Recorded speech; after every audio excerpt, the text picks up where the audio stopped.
Welcome everybody to We Geek Podcast. Today's Thursday, April 12th, 2018.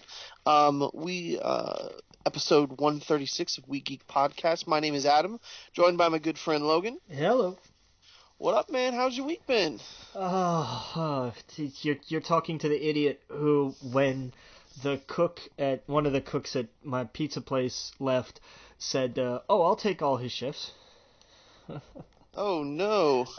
So I'm looking at my schedule started yesterday, basically. I opened over there, I closed at the theater, I opened at the theater this morning, and then I open at the pizza place Friday, Saturday, Sunday, and Monday, and then I close at the theater again before I have a day off. Oh, wow, man. This paycheck better be worth it. Yeah, man. What are you going to get with it? You're just going to bills. It's bills. Bills. Yeah, I hear that. I need a new cheap pair of glasses. Mine are just done. Because I've had them forever. I think I've had this pair for... Oh, yeah. I don't know how long. 8 years? At least. Wow. Like, way too long. Way past too long. Yeah. Yeah, definitely get a new pair, man. But they're not... Dude, my eye's been bugging me. My right eye's been twitching a little bit. Do you ever get that? Where Sometimes. it twitches a little bit? Yeah. It's not fun. I did the worst thing you can do when something like that happens, and you go online and you're like, why is my eye twitching? Well, you have cancer. I have AIDS and cancer and just everything. All wrapped up in one. It's... yeah, and it's more or less probably just stress or looking at a monitor too long. Those are reasonable. Yeah. And then also I woke up, or no, I didn't wait. I'm sorry. In the middle of the day, suddenly my neck cramped, I couldn't turn my head. Ouch. Yeah, I went to sleep. I woke up and it was hurting even worse. And I thought, well, this isn't right. But then I went back to bed, woke up, and it was much better. Oh, that's good. Yeah, I don't know. My body's falling apart. Getting old, man. Getting old. Yep. The 30s are not too kind to you. Or before, I could fall down a hill and go to sleep like a baby. Right, and wake up the next day. But for some reason, if I look at a computer monitor too long, it's my eyes twitching, my neck's cramping. But, what can you do, man? It's because there was way too much wrestling on over the weekend. Right there. Oh, my God, there was so much to watch. Yeah, I had to catch up, man. I didn't catch any really over the weekend until Mania. And then I went back and watch some, and I think that's the way to do it, because after Mania, you want to wash your mouth out with something good. You can go watch TakeOver. Yeah, a little bit. Mania was if Mania had ended at the end of hour 3, it would have been a phenomenal show. Yeah, it would have been ridiculously good. But I think with the women's title match for Raw, from there on out, it just kind of fell off a cliff. I forgot what order it was. There was a lot of strange decisions. That's a polite way to put it. I heard a lot of people call it the Last Jedi of WrestleMania. Which is, it's... I couldn't, I can't disagree with that. It's kind of a weird analogy, though. Yeah. Well, it's just I think what it is you go in expecting one thing and they just do the other. I guess. Yeah, because they know you're expecting the one thing. I think that's kind of why they were using that analogy. Just you go in thinking, well, this is going to happen one way, and then suddenly he throws the lightsaber over his shoulder. Yeah. Spoilers. Well, You have yeah, to for the watch first that. like 5 minutes of the movie. Yeah. Right, right. So, but yeah, so yeah, and that's kind of how it went for me. Like, I enjoyed a lot of it. There were some questionable things they did, but besides that, we'll get all into that later. We'll take a huge chunk of the show and talk about wrestling. Yeah. We don't have to do that up front to scare away anyone who doesn't want to hear about that. But yeah, later in the show we're definitely going to jump into talk about Mania. We're going to talk about TakeOver. We're going to talk about A Quiet Place. Did you see it? I did see it. Did you see it in A Quiet Place? Dude, I don't want to say what theater I saw it in because I don't want to get in trouble for this, but everything was off. They left the emergency exit lights on, and that was it. Oh, wow. The wall lights off, not dim, off. Ceiling lights off. The thing that might bother some people, the lights on the stairs off. And I know, no safety hazard and all this, but here's the thing. I was the only person in there, so I didn't care.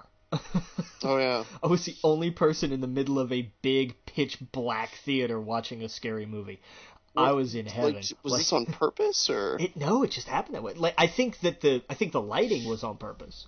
But oh, okay. I'm pretty sure that was intentional. I kind of hope it was intentional because otherwise there's a breaker that needed to be flipped somewhere. Right. But exactly. I definitely think the lighting was intentional. But if not, then it was the best accident ever. Right. Exactly. Yeah. Because that's how you want to watch one of those movies. You don't want to watch it on like a Wednesday afternoon with the lawnmower running in the background and the light kind of coming through, and you're barely able to see the TV with popcorn popping, and you got to set the mood for those kind of movies. You got to see it right. And A Quiet Place is something you absolutely have to see in the theater, I think. Oh, yeah. Oh, absolutely. Unless you've got a really kick-ass home theater setup. Right. And we'll get into what we thought of the movie later, but man, you could drop a pin in the theater, and it was thankfully everyone understood, don't breathe, don't I was eating popcorn like a velociraptor, but I was trying to be quiet, but most people were just dead quiet. I was only eating loudly when the scenes were loud, but for most of the movie, it's extremely quiet, and you're like you're holding your breath. But thankfully, no one was talking or doing anything dumb. It was just normal theater sounds, but very quiet, which is what you want out of that. But man, I enjoyed it. I didn't get a completely dark theater like you did, though. That would have been cool. No, it was perfect. And I said, I don't know. I want to hope it was intentional, but also at the same time, I want to hope it was just, somebody forgot to flip a switch somewhere. But either way, it's perfect. It was so perfect. Oh, yeah. I was shocked. Usually I get up, go to the bathroom or something during it. Didn't have to during this. I don't know if that was because I was scared or didn't want to miss anything. I don't know what, but... Well, it was probably because it was only an 80-minute movie, too. Oh, that's true. It's short. Exactly. It's crazy short.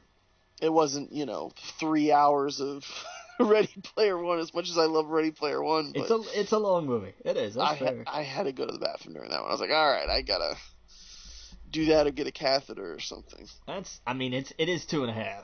So I understand. Oh yeah. So what are you gonna do during Infinity War? I'll probably go to the bathroom. It's a movie I'll see a million times. If I see that a scene is, I can judge them pretty well. If it's a bunch of action, and then it's a slower part where they're just kind of telling you what's going on, I'll run, take a minute, and go to the bathroom. I tried to judge that once when I saw the second Pirates of the Caribbean movie. And I was all right, I cannot hold this anymore. I've got to pee. And got up, sprinted to the bathroom, and sprinted back right as everyone was leaving. Wow. I literally walked out of there 15 seconds before the end of the movie. Oh, no. So from then on out, I'm like, nope, I'm not taking any chances. Well, did you not know how long the movie was, No, or I didn't know, but like I really ah thought like you know, I just my thought was I have held this for a really long time. It happened during Ready Player One, where I spent the last hour. I was just like, nope, not going anywhere. I've got to, but I'm not leaving. And yeah. because I thought it's ramping up, we're gonna wind up in the next like 20 minutes, and like an hour later, it was finally over. Oh wow, yeah, yeah. No, yeah, I think what happened. I th- hmm, let's see. During Ready Player One, I think it was before the scene where. Well, I don't want to spoil it. You see it in the trailer. There's explosions and stuff like that. Um, but yeah, I didn't miss anything too important. I assumed that's exactly what was going to happen when they walked into that club. Yeah. Yeah. But I don't know. Yeah, just longer ones I definitely do. I just run and I'm back. But if it's toward the end, if I know there's like 30 minutes left, maybe 45, I'll just hold it. But if not, I gotta go. I gotta go, gotta go. That's fair. Just so I can enjoy the rest of the movie.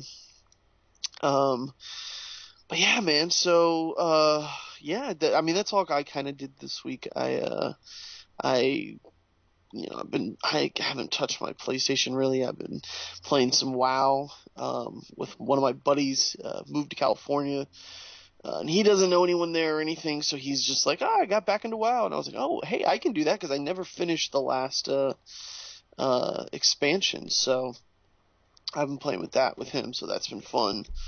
But playing some Far Cry.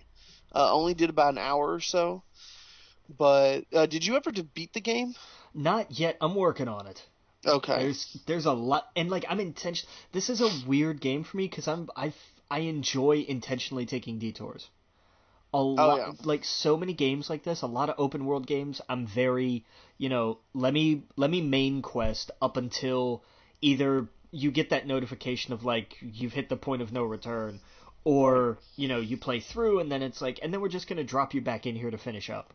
Ah. But this one, I'm just kind of wandering. Like Okay. I knock out a handful of story missions, and then if I'm having a lot of fun with the stunt driver missions. They're fun. Ah. Okay. Yeah, I gotta try that. They're wacky. It's great. Yeah. Yeah, I'm only at the beginning where you first kind of escape and whatnot, and Oh yeah, you know where yet. Wait until it opens yeah. up. Like the areas that it's split into are huge. Yeah, that's what I hear. They're not. It's not ridiculous because once you unlock fairly key fast travel locations pretty quickly, Hmm. but I mean they're big. They are really big. Oh yeah.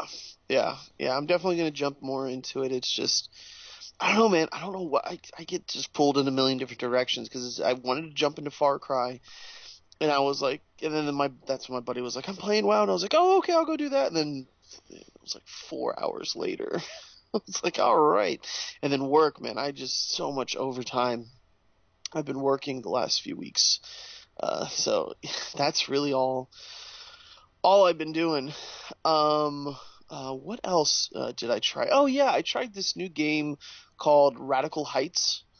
I believe it's by Cliffy B. Okay. Um, the same group who did that one game that really failed not too long ago. Um, uh, Oh, was it Drawn to Death? Not Drawn to Death. I'm trying to think of. No, it was like the team shooter that kind of they put out there and it bombed. Oh man, my mind's going blank right now. Uh, Yeah. Let's see here. Let me pull it up. I don't know, man. Evolve? No, Oh. it's gonna bother me that I can't. It's by Boss Key Productions, which is Cliffy B's thing. Boss Key Productions. Let me pull it up here. I'm trying to think of the Lawbreakers was the game that they did last. Do you remember Lawbreakers? Vague. Like the name rings a very faint bell. Okay. It's from Cliffy B, and we know him from the Gears of War series and stuff like that. Um and Jackrabbit, all that old PC stuff. Well, he did a game that came out, I think it was last year, called Lawbreakers, and it was kind of going to be like kind of like an Overwatch type game. The game, from what I understand, was not that bad, but it was just buried, and it Yeah. was mediocre. I think most places gave it like a 7 or 8. They gave it an okay score, but it was just buried. No one played it, and I think it got to like where there were a few dozen people playing the game, and that's it. That sucks. So it came out and it bombed last year. Not even that, like it was like August last year. And so anyway, they've now shifted entirely to this game called Radical Heights, which is essentially a PUBG clone. It's set in a SoCal town, almost like if there's a dome over it, like a see-through dome. It's like a game show kind of the way it's set up, which is that's what's really kind of cool about it. Um, and everything's very 80s about it. Okay. The standout things are, you can immediately get on like a BMX bike and ride around and stuff like that. The standout thing is kind of like there's an economy where when you kill someone, you get their money, and you can put it into an ATM in the world. You can put like $100 in at a time, then another 100, then another 100, and so you kind of have like a stash of cash. You don't want to really carry all the cash around on you, because if you die with all of it, then it goes to whoever kills you. Um, you can use that cash to buy guns and armor and stuff throughout the world. Like there's like looks like arcade machines and stuff. You can go up and it says like $800 for this shotgun or whatever. So there's kind of like a little bit of an economy in it, where at the same time you're wanting to make sure that you don't get killed by 100 other people or 99 other people. Right. Instead of it being a circle that goes down, it's like everything is. If you look at your map, everything is like in blocks, kind of like if you had square miles or whatever, you were looking at a map, and squares will just turn yellow. It'll have like a 3-minute countdown, and those squares will turn red, and it gets closer and closer into the middle. But you kind of have to pay attention to which square you're in. And it's just like I said, it's very 80s, or what like radical and like that kind of stuff, and everything's purple and neon, and if you beat the game, they play "You're the Best Around," that song. Yeah, so it's cool. This is it's I think they call it like extreme um early access, because it is very early access. You can tell immediately going into it. Sure. I'm sure after a few months it'll be better. And there's in-app purchases where you can buy items for cosmetic stuff already. So which I don't mind, as long as it's all cosmetic. Who cares? But it's a way for their studio or whatever to make money out of it. So I don't know. This is just it plays more like Fortnite than it does. I'm sorry, it plays more like PUBG than it does Fortnite, but it is Yeah, well, very colorful. Fortnite recently didn't play like anything. Oh yeah, did it go down? They had to take the servers off for I like everything's up by now. uh, Last thing I saw, like everything was back to normal, at least at the time of the last publication that I saw. So I don't oh know. no, kids had to do their homework and stuff. Oh my god, right? Yeah. Right. Yeah, I haven't really touched Fortnite for a while. I haven't touched those kind of games for a little bit. Now I sound like such a hipster. Now no, they're super popular. Yeah, right. I played Fortnite before it was cool. Like, Right. Yeah. I feel like, I don't know. I'm looking for the next thing, I guess. I want something to innovate. I want a lot more of these type of games, but Yeah. I want something that really stands out. And I don't know if this one's it, Radical Heights. It's very early. It's too early to say. I do like that they're doing a little bit differently with the economy type system where, you can get a lot of cash throughout it, and I assume get cosmetic stuff with it. Like there's like an MTV shirt that's not MTV, but it looks very much like MTV. Right. But like stuff like that, like 80s, jeans and haircuts and whatever. So I don't know. It's neat. I'm waiting for E3 when we get Call of Duty, we get Battlefield, we get these other major companies and productions to come out and go, we're going to put this kind of thing in our game, because I want to see what that looks like, or that kind of polish, if that makes sense. Just, man, if you stick that in Battlefront, you've got gold. Like, I mean, that's... Oh, yeah. Yeah, you absolutely have gold. And like I said, anything with a level of polish, because that's what Fortnite, I think, really shined. Well, I think Fortnite's super popular because it's free right off the bat. Yeah, Kids that doesn't get hurt. their hands on it. Yeah. So anything that, Sally can tell Jason to tell whatever, then they have a console, they can just download it for free. It's gonna sell. But one thing that really stood out with it was the level of polish.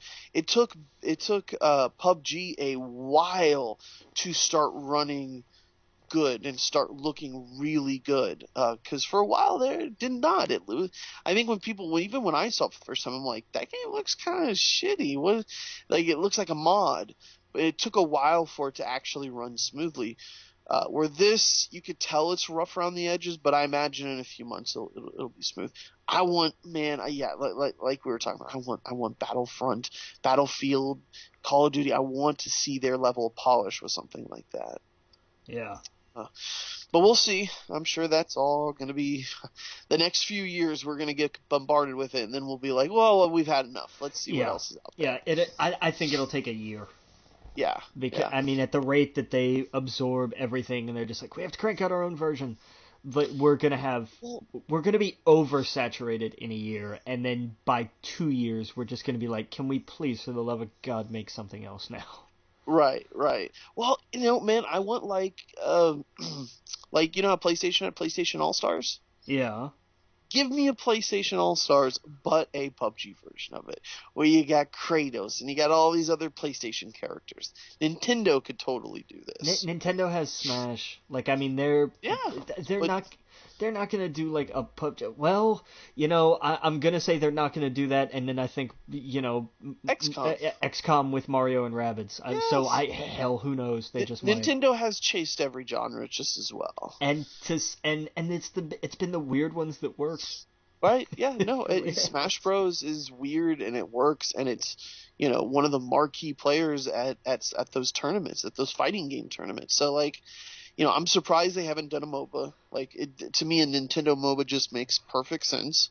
And these PUBG style games, they could totally do that. Well, I mean, we talked about with Blizzard, where they were like, hey, they go up to one of the arcades and puts a quarter in, and they're playing with all the heroes. Like, any company could do that with their line of characters, but.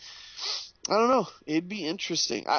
There's too much money on the table right now. They're looking at Fortnite going, oh my God. Yeah. They made in 1 month $2 million. Like, I think Apple made $2 million from the PUBG sales last month. Damn. Or from the Fortnite sales on mobile. Yeah. Craziness. I don't know. Fortnite making. I'm sorry, I apologize. Fortnite making $2 million a day from iPhone users. Good God! It made $15 million in its first 3 weeks. I won't make $15 million in my life. Yeah. That's what I'm saying. Like, these companies are looking at that, going, "What? $2 million to make $2 million a day? Why would any company making video games right now not jump on that?" Because you're Rockstar and you're sitting on top of the Everest dwarfing pile of money that GTA 5 has made. Yeah, that's another, that's That's another crazy thing. I don't know anyone that plays GTA. I don't know anyone that's played GTA for years, I know but some for some reason people keep buying it. I know some people. I know some people who still play the online. Yeah, that's It's crazy. that community is still really strong. That's It nuts. is. It really, really is. Yeah. Well, I mean, those shark cards, they've kind of been rolling in the cash with it. That's why, I wonder what's going to happen when Red Dead comes out. If that can't have the same kind of longevity as GTA, right? No, Is it's not built for it. right. It's a totally different kind of game. I wonder what they're going to do with the next GTA or when they're actually going to come out with it. In like 4 years, probably. Yeah, It'll be a next. I'll say this. I think it's a next gen title. yeah. I think they skipped this generation Just entirely. completely skip this generation. Yeah, I think we get Red Dead, and then Well, I could see them coming out at the end of this one just like they did with the last one. yeah, but I think it's gonna be It's it's gonna smart if they did, because then you get both consoles. well, but I mean, here's the thing. I think it's going to be designed for the next gen. I don't think it's going to be designed for. It's not going to be built for PS4. It's going to be built for PS5. And I then think that's one of the reasons why GTA 5 was as big as it was because it was also on PlayStation 3 and Xbox 360 and on the new consoles. And that's why people double dipped or triple dipped when they got the PC version. yeah, no, So I could totally see them doing it again, but you're right. I could also see them going, well, let's just wait. well, I mean, I think I understand. I get where you're coming from, but I really think that it's going to be, it's going to be, it's almost. I can't think of a great analogy. It's going to be designed for the next gen, but it's gonna be. Didn't Breath of the Wild do this? Like they did a Switch version and a Wii U version, right? Yes. That kind of thing. Right. That's what I'm talking about. Like Oh, okay. For it's both of meant them. to be on the next gen. Like if you Yes. really want the full experience, you want the one on the new console. But if you don't want to take that leap, you still have a version on the previous gen. Oh yeah, Kind I of could thing. totally see that. Where do you think it's gonna be? We went back to New York. We went back to California. Oh, I don't know, man. I don't know. I want to put it in London. Let's Oh, that would be cool. let's do that. Let's make that big. Yeah. Do you think they'll do Vice City again? Mm, I don't know. I don't know. Yeah. Yeah, I'm curious. But yeah, no, I could totally see them going to London. Well, cause like the old what weren't the wasn't like the first or second GTA. The GTA There was there was um there was the one that was in England somewhere. right, I think it was GTA 2. Yeah. Or I could be wrong. No, no, no, no, no. It was the original GTA that was in London. That's what I thought. Yeah, that's Yeah. why I'd like to see it go back there to go back to its roots. Right, right. That would be cool. Um, you know what? I apologize.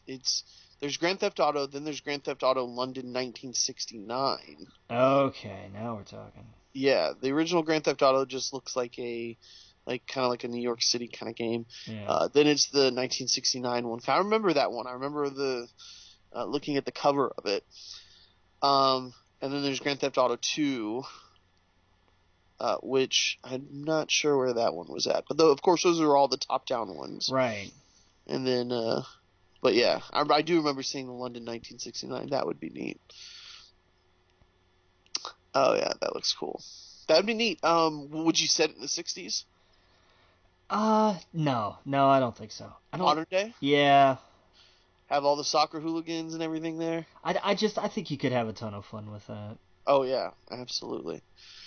Yeah, I can see that being wild. Instead of it being gangs, it would just be you'd have your club. Well, you still got gangs. Like London's got gangs. Well, it's like their gangs are somehow related to their clubs, at least in movies. Eh, that's movies though. What's that movie? The Green Street Hooligans that I'm thinking of? You ever seen Green Oh, Street Hooligans? no, I don't think so. Oh, you need to see Green Street Hooligans. Um, you'll notice like a million faces in it. Let me go ahead and pull it up real fast. Elijah Wood, Charlie Hume. Those are the two faces right off the bat you would notice. The rest, I don't know. But yeah, it's really good. Yeah, he I forget how it goes, but it's really cool. Like, and he kind of breaks down all the different gangs in London and how they're like related to their football club and stuff like that. It's pretty cool. Interesting. Yeah, you should definitely watch that. Yeah. Put it on the list. Drugs and all kind of crazy shit they get involved in, and I don't know. It's a cool movie. Saw it years ago. I think and then it broke off into like a Green Street Hooligans 2, Green Street Hooligans Underground. Of course, yeah. A million other spin-off movies, but it was pretty cool. But yeah, man. Well, we can get into the news. Before we get into the news real fast, you see the God of War reviews? I've actually been trying to stay away from them. Oh, okay. So you don't want me to? Just because I'll grab it from Redbox because it's a single player and it'll take me 2 days. But right. like I want to go into this as blind as possible. Like, you can't ignore the headlines. Right. You know, the headlines have been just kind of, you can't get away. You can't, because there's always one kind of headline usually that they throw up there because they know it's going to get clicks. Mm-hmm. And sometimes it swings the other way, not always. But there's like like I've seen a couple that are just like, here's our review. Okay. But I've seen others that were you can't get away from the words. But I'm just, I just want to go into, I look at it and I'm like, this looks awesome, and I just want to go into it thinking this looks awesome. I wasn't going to say any spoilers. I was just going to say if they liked it or not. Yeah, I mean that too. Like, I don't want anybody's opinion to color this for me. Like, okay. I just want it to be my own thing. I know of all, me of all people saying no, I don't want to hear somebody else's opinion. Right. Well, that's okay. No, it comes out next week, so we'll talk about it in 2 weeks. We'll both play it. Yeah. Yeah. I don't know if I'm going to be able to get it from Redbox. It's going to be really hard. Well, I mean, here, like, there's, this area, in your area, yeah, I believe it. Yeah, there's no way. Up here, not so much. There's usually one in Troutman that has it, so I'm not worried. Well, there you go. Like, all the new stuff comes out like there first, and then we get it up here like 2 days later. It's weird. Damn. Yeah, I don't know if I wish I could get away with doing just the Redbox. I don't know, but I definitely want to play it. Man, Triple H missed an opportunity. I'm telling you what, man. I am telling you what. I'm sure there's legal stuff. They were probably going to have to have been a deal. But they kind of skirt around it. Like, he doesn't have to be verbatim Kratos, but he could have put on the stuff. Well, and I don't know. Had just maybe the red line, and no gray, but just like the armor and stuff. It totally could have worked. No, he could have been like old Spartan Kratos, like before everything went down. Just tan with the beard and the right. like face paint. Like, that would have been, he could have done that. Oh yeah. Yeah, because I look at the artwork from this one and I'm just like, that's just like everyone else. Like, that's him. That's what he's going for. Instead, we needed motorcycles again. No, I don't get that. I guess he's a big. God, one of the guys on the Cultaholic, I forget which one. What did they call it? It's the American Dadass. Yes, that's exactly what it is. That's brilliant. Brilliant. Oh man. Yep. Yeah. Right. Should have been. Oh yeah. Well, let's take a look at this week's box office. So I'm telling you what, you want to talk about overperform, man. A Quiet Place killed it this week. Yeah. Like a $50 million opening weekend for 3 days. It was better than Ready Player One's 3-day weekend, which was bonkers. Yep. But I mean, hats off to them. They deserved it. And good for Jim making good. Look at him go. Yes. Oh yeah. So, well, oh, so wait, so you started watching The I'm Office? like 3 episodes in and I hate myself. Why do you hate yourself? I Because don't get it. God, I cannot get into this show. Like, I'm sorry, Why? because Steve Carell. If I had a boss like Steve Carell's character, I'd have thrown him out a window. That's what's so. It's Well, I don't bad, know. dude. This show. I'm sorry, like this show is not aged Well, because he's ridiculous. That's the whole idea I behind know, it. but like the first episode is like opens with a joke about sexual harassment, and I'm just like, oh, this just does not age Yeah, well. yeah. You gotta. Yeah, you And I'm gotta. and I mean the second episode is all about he got up and does the Chris Rock bit without censoring himself and just drops Uh the N huh. word all over the place. I'm like that. I don't even know how that flew back then. Well, Like just people weren't as sensitive to that kind of stuff back then. but I yeah I It, mean it's you know, I mean, let's be honest. Let's rephrase this a little bit. White people weren't as sensitive to this back then. right, You yeah, know. and so it's I don't know, I have, but like everybody I've talked to has said, just if you plow through the first season, it gets better. So I'm holding well, you all to that. Like, okay, so the way they make Steve Carell in the first season is it's embarrassing yes, it is. how he acts. He becomes way more lovable as the seasons go because it's it's he's later on he is not trying to be like it's hard to explain but like he's not as rude. Like there's some things he does in the first season where like Pam's just flat out like you need to get out of my face. I can't believe you're saying this. To where later on in the show, it's just like he's a lovable idiot, if that makes sense. I'm holding you to that. Like, They 'cause make him more of a character instead of a like I don't know, just like I'm just gonna say something offensive. Like yeah, it's completely different later on. Like even like his character, it totally like if you look at his character in the first episode in the pilot, and then you look at his character a season or two later, like he has hair and everything else. Like it's completely it shifts. I don't know what happened. I'd love to see a behind the scenes on how how the office was made and obviously it came from the UK office and whatnot, but I'd love to see behind the scenes of them going into the show with these characters and what changed from the first season, which was only a handful of episodes, to what it actually becomes later on. yeah. Um, another show that took the exact same path was Parks and Rec. The first season of Parks and Rec is nothing like the remainder of the show. Like they had to change gears, and to the point where the whole premise of the show changed.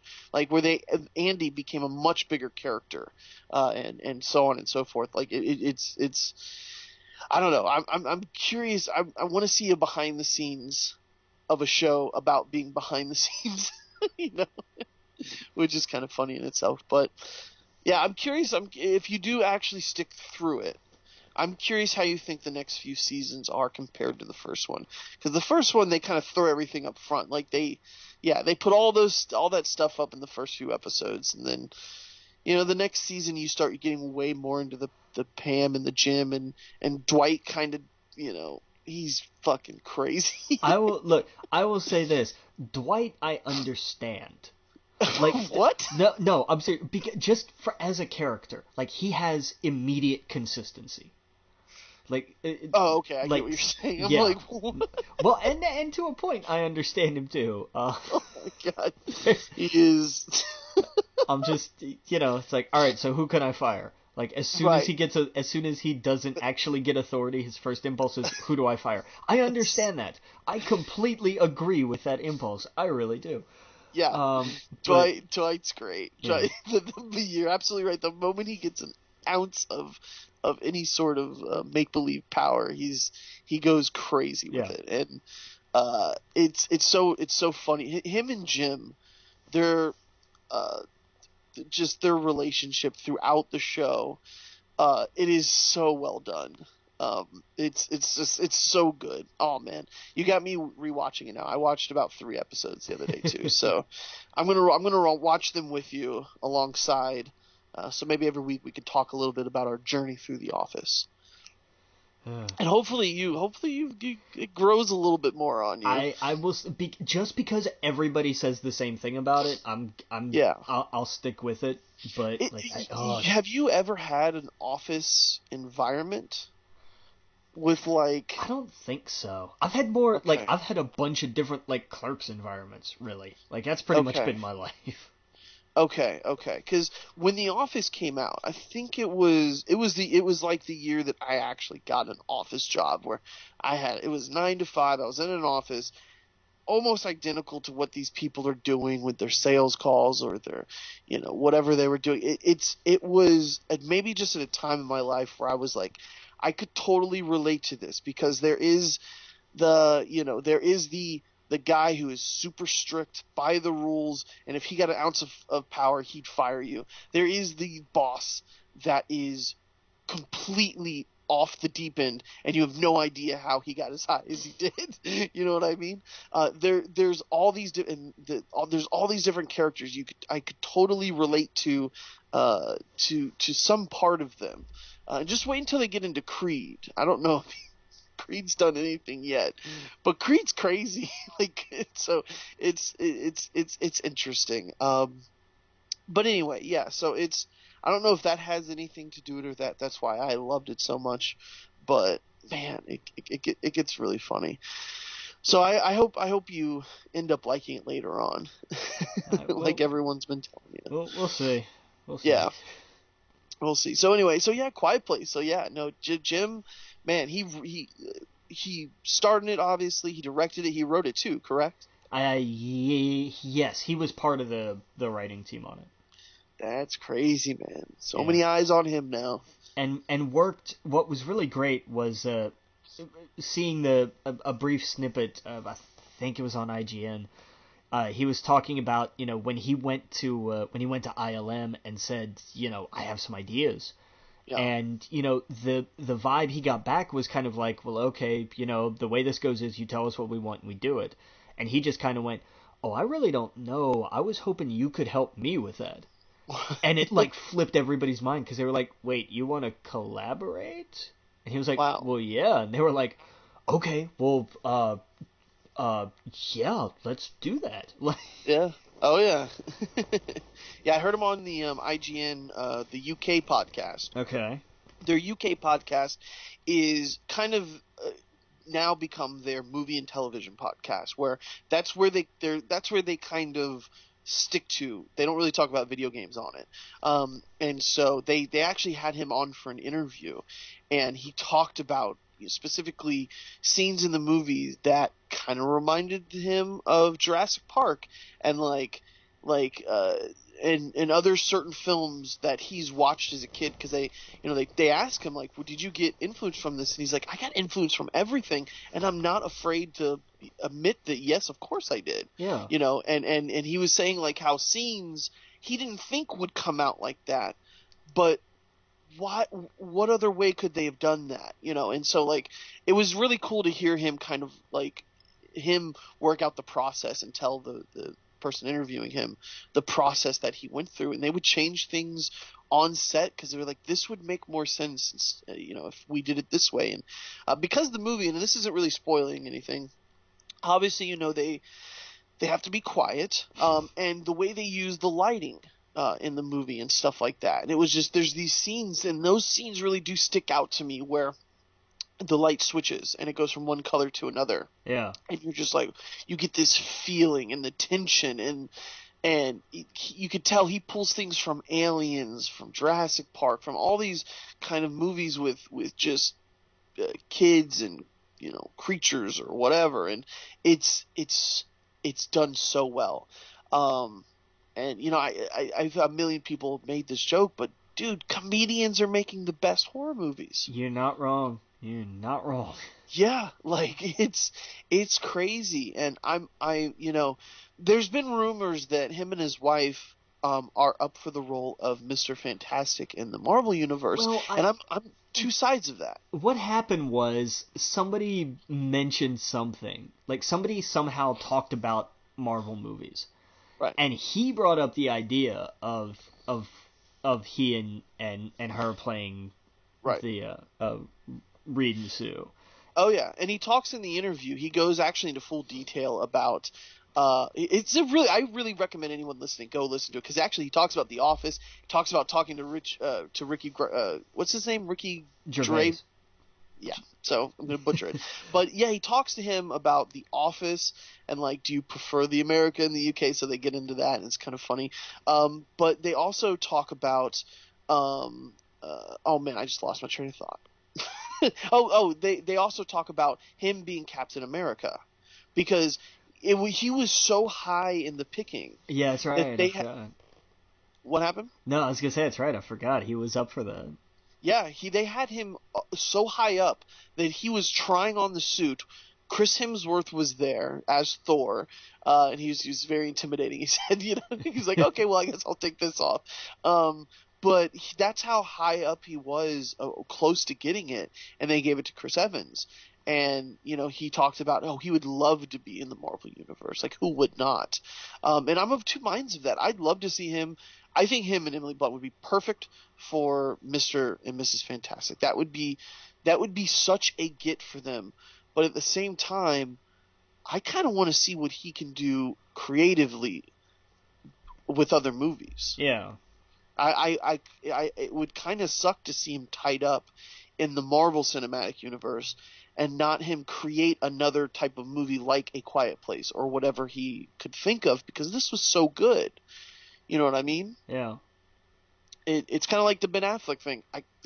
It's great that he's Batman, but I'd like to also see, if he's not making movies, it kind of sucks. Like, I want to see him make movies as well. So, who knows? Maybe they actually give him the Fantastic Four movie. Well, I'll tell you what. He can't do any worse. Yeah. That's true. That's very true. It would take a lot of work to make it worse. Honest to God, I would take a Zack Snyder Fantastic Four movie. Like, that's really how low the bar is for that. Right. I think they'd be a perfect fit. They obviously have chemistry. There's especially we saw in this movie. Yeah, they could totally do it. Yeah.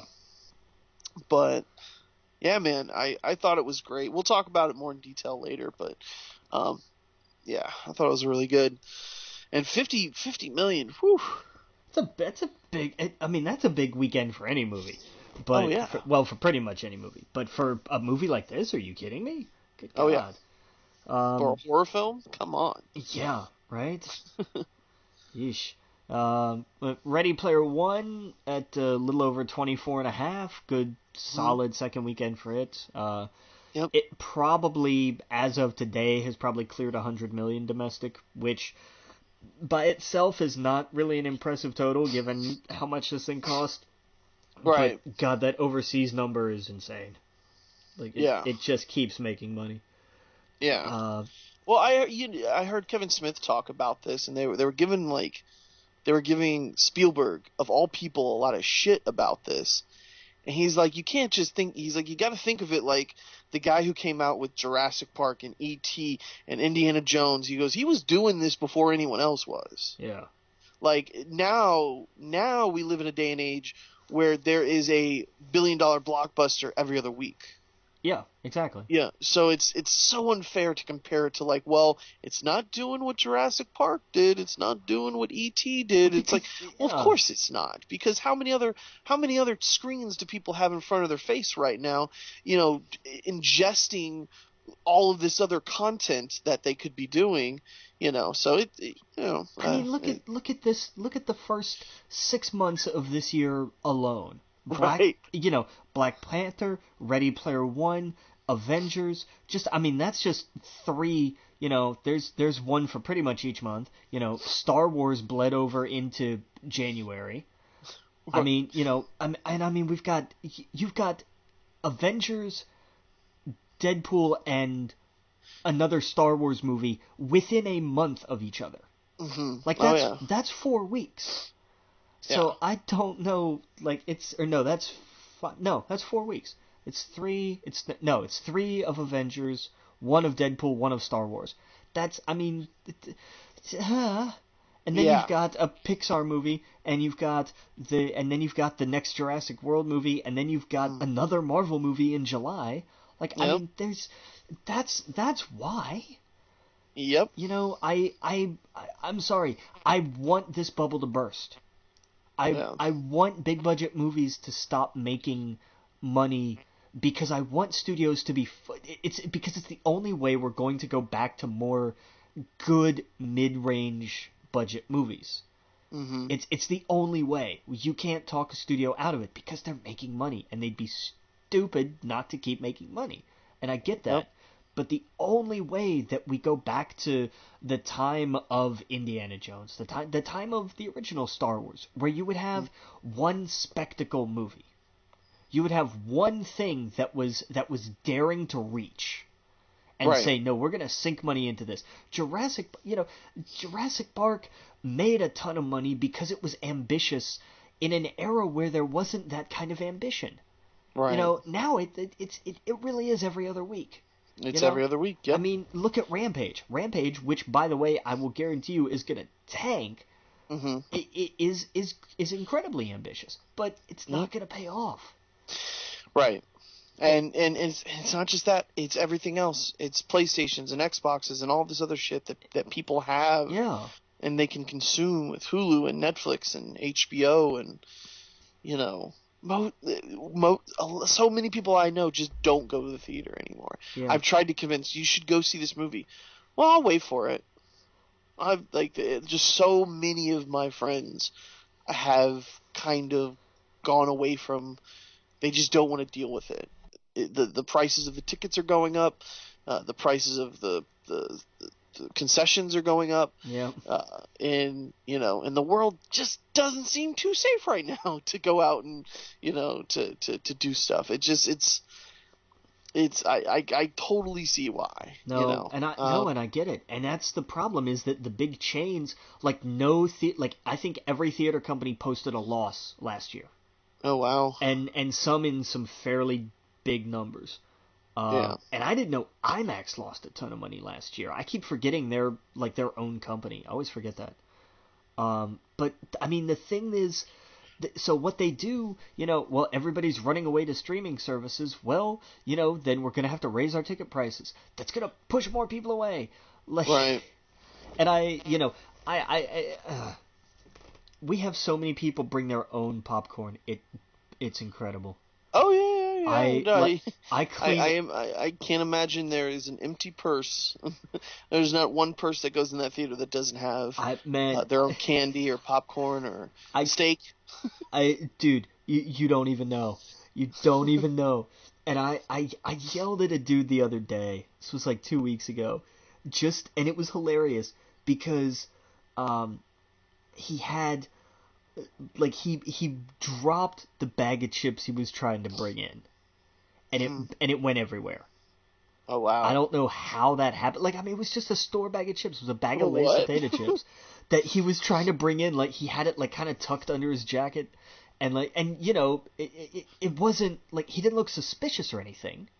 Mhm. But like we wouldn't have known about it. But he was walking down the hallway, and the thing fell out, and I don't know if it caught his zipper or what.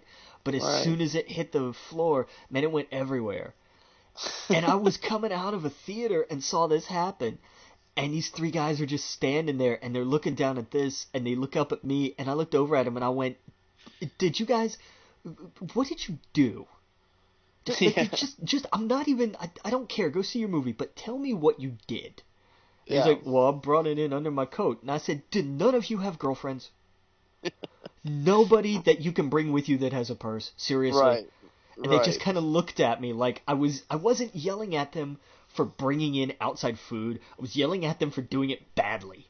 Right. Like, that's my point. Like, we're not going to stop you. Like, we don't stop and search bags or any of that crap. I cleaned, God, the other day I cleaned up bags from Cookout, Chick-fil-A. There was a thing from Firehouse Subs and something from Subway in 4 different theaters. I'm shocked theaters don't do that. I imagine some do. But I mean, for us, Yeah. we're just not staffed for it. And Right. I mean, we are in a smaller market. I get it if you're like in LA or New York or something. Right. I get it. Yeah. But we just don't. So I mean, it's part of it. Like, I just deal with it. And I was like, that was my problem with these guys. Was like, now I have to clean up, instead of what was left of a bag of chips at the end of a movie, I've got to clean up this split, pretty much whole bag of chips out here in the hallway. Like, that was what pissed me off. For Ready Player One, we put little tequila things in her purse, so it was nice. I mean, there you go. But, like, and just, and my thing is, if you're going to bring it in, take it with you. If you bring in your own stuff to eat, take your own trash with you, or at least just throw it out. Or put it in the trash can, yeah. Yeah, I mean, at least that, but don't just, so much crap. Leave it in the seat. Leave your crab and your, like, I can't imagine some of the crazy things people bring in there and leave there. Like, you think normal things like popcorn, okay, chips, whatever, cookies, okay, but like, I it was years ago, but I saw someone like straight up bringing bags of like just dinner into the theater with like baked potatoes and stuff like that. And I was like, what are they doing? I mean, I believe it. I mean, that's why theaters sell food now. Yeah. Like, I mean, that's true. Why. But oh god, I would hate to be an usher at those theaters. Yeah. Oh, I'd hate that. Yeah. I don't understand eating like a meal. How do you do that? Like, you would have to have the theater where you actually have a table. Yeah. Because I couldn't like hold it. Like, the most you could hold is nachos, and that's still, even with that box of nachos, I don't like that. No, it's I not. Don't know. I don't know. But I mean, we sell flatbread pizzas. Like, and I don't know why. Because I'm just like, why, because I know we do, because nobody ever throws that box out. Nobody who ever orders one of those pizzas takes the box and throws it in the trash. I have found every single one, because it got to the point where, like, I would see a guest walking and I'm like, I know I'm going to find one. I know they're not going to bring it out, and I'm right every time. And I'm just like, that's my thing of like, why? This isn't, if you're in a theater designed for that, go nuts. Have yourself a meal and a nice glass of wine, whatever. That's fine. I don't care. Right. That's what it's for. But if you're just like, hey, we're just going to go down to the movies, then you go to the movies. You get popcorn, you get nachos, and a soda, and like, that's it. Like, right. I don't understand it. I mean, we sell enough of it. Like, we sell chicken and fries and all kinds of crap. But, right. If that's your thing, but just, I couldn't do that at, like, if the marquee here, I think, is basically just candy, popcorn, and nachos. Mm. And it's a small, it's in Statesville. It's a small market. Go for it. Like, knock yourself out. And also because they're situated, like, right next to a pizza place and an Outback Steakhouse. Right. So why bother? Like, there's no point to it. Right. But just, I don't know, man. I don't understand that mentality of, like, dinner and a movie is not supposed to be at the same time. Right.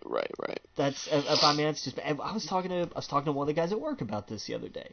It's the same thing of just like, why, no, you go see it, and especially, like, if you're on a date, you go see the movie first, so you have something to talk about over dinner. Like, that's... Right. Oh, I don't know. Yeah. I don't get it. I don't get it. But, I don't know. I guess that's just me. Because we sell plenty of stuff, so... And also, movie theater is not a good place to take a date to begin with. That's a lot later on, where you're like, hey, let's go see a movie. At least that's my opinion. Not a first date movie kind of guy, huh? No, definitely not. You can't talk to them. You can't do it. You're just sitting there in a dark room watching a movie, and you're not communicating at all. First date, that's so high school. You don't do that. That's a rookie mistake. I disagree. Total rookie mistake. First date, you want to get to know them. You want to talk to them. You go to a park. You do something where you're communicating with them and not sitting in a dark room. That's why you do dinner after the movie. You make the plan. Because you go to the movie and then you talk about the movie over dinner and you use that as a springboard. It's a built-in icebreaker. Granted, it's a long icebreaker, but it's a yeah. I don't know, because then you get I don't know. I that's just not... and it weeds out potential wastes of time. Like, if I took a date to see Ready Player One and the first thing they said when we sat down was I didn't really like that movie, I would leave. No, well, yeah. Yeah, because you get into, I don't know. That's just not what I would do. Because then you get I don't know. The movie thing, I never was a fan of First Date for that. Because it always felt like, I don't know. It felt like a high school date or something. And that's fair. Like I get that, Yeah. but I mean, you know me. Movies are my thing. Right, right, right. I saw that they have these Cheetos popcorn at the theater. Did they have them where you're at? We don't have that, and God, I hope we never get it. I went to Regal and they had Cheetos popcorn. I feel bad for the people who clean those seats. Because Yeah, holy because I guess it's God. like the popcorn has Cheetos cheese all over it, and it actually has like Cheetos in it. Oh, great. So now you have people whose hands are covered in melted popcorn butter oil and Cheetos dust. Yes. That's wonderful. Yeah. Oh, Look, that's just a nightmare. That is, oh my God. That's the nightmare of everybody who has a 2-year-old. yes. That is their absolute nightmare right there. It's like, I'd what's be the lying if I said I wasn't curious though. I'm not. I have no, like, that does not interest me at all. You don't like Cheetos at all? I like Cheetos and I like popcorn, but I don't want to mix them. I'm curious. I mean, I don't know. No. I might get it next time. Huh? I might go see Rampage and get it. I don't know. I mean, if there's a movie that it's made for, I mean, it'd probably be Right. it, but like, Yeah. uh, I might go see that tomorrow morning when no one's at theater. yeah. That's why I saw A Quiet Place. It was nice. There you go. There you go. Yeah. I was gonna do that tonight, but by the time, like, as soon as I got off work, I was gonna double feature. I was gonna see Blockers and then Rampage, but Yeah. I was just too tired. I Oh was yeah. exhausted. Yeah. I think I'm going to see A Quiet Place again this week, and my friend, she wants to go, so I was like, it's good. Let's go.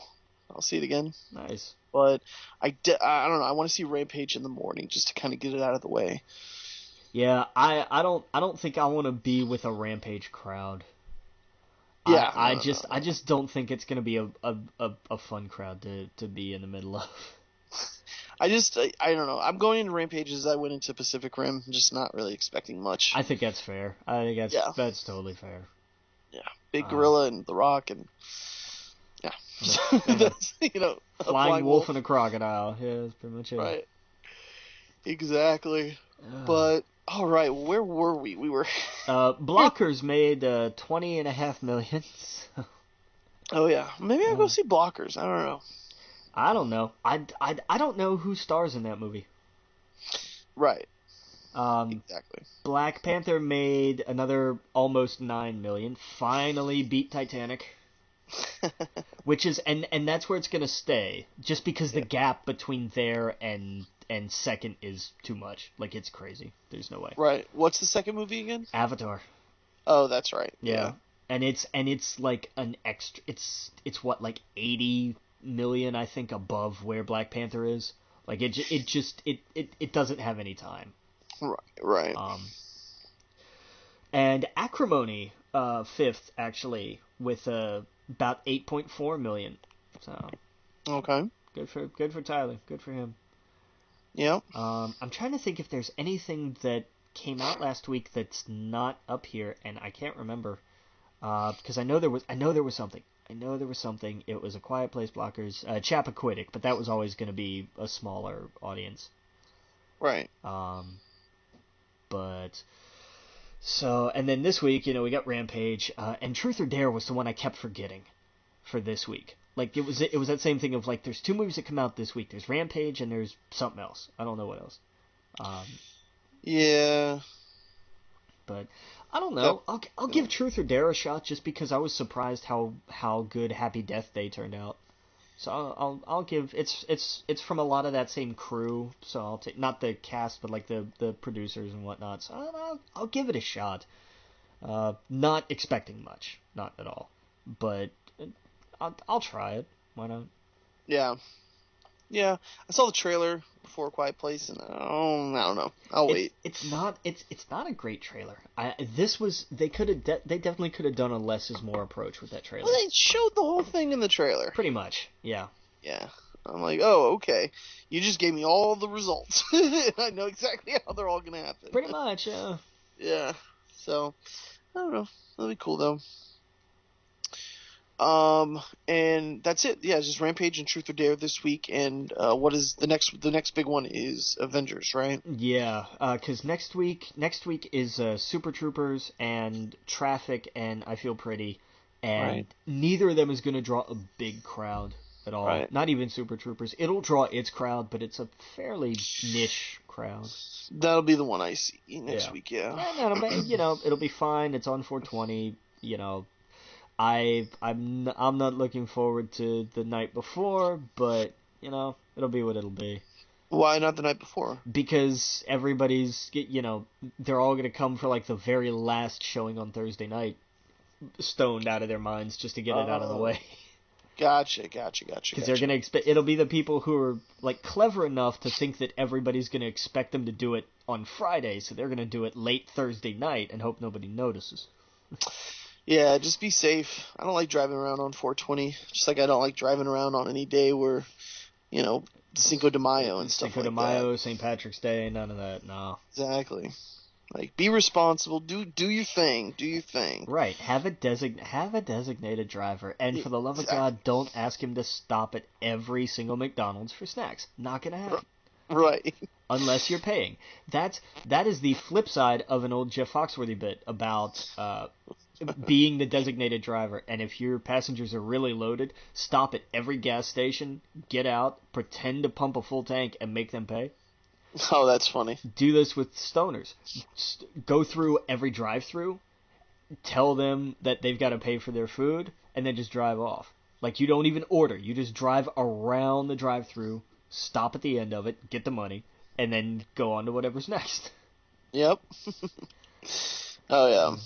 The same principle, new millennium, Oh, it sounds like a plan. Oh, man. I wish I would have known that back then when I was driving people around. We got a new Solo trailer. What'd you think of it? Yeah. Like, it didn't really do a whole lot for me. Like, I liked it, but I'm as excited as I'm gonna get for this. I wish they would have had Harrison Ford just play Han Solo, and we all just pretend that he's just playing a younger version of himself. I think that would have been great. Yeah, but I'd like to understand the dialogue. I could totally understand it. Because, I don't know, he's just not, he's not Harrison Ford, he's not Han Solo, and I don't know, it's such a mantle that seems almost impossible to take over. Yeah. For someone to play as, but, oh man, I don't know, just seems off. And it's gonna get buried.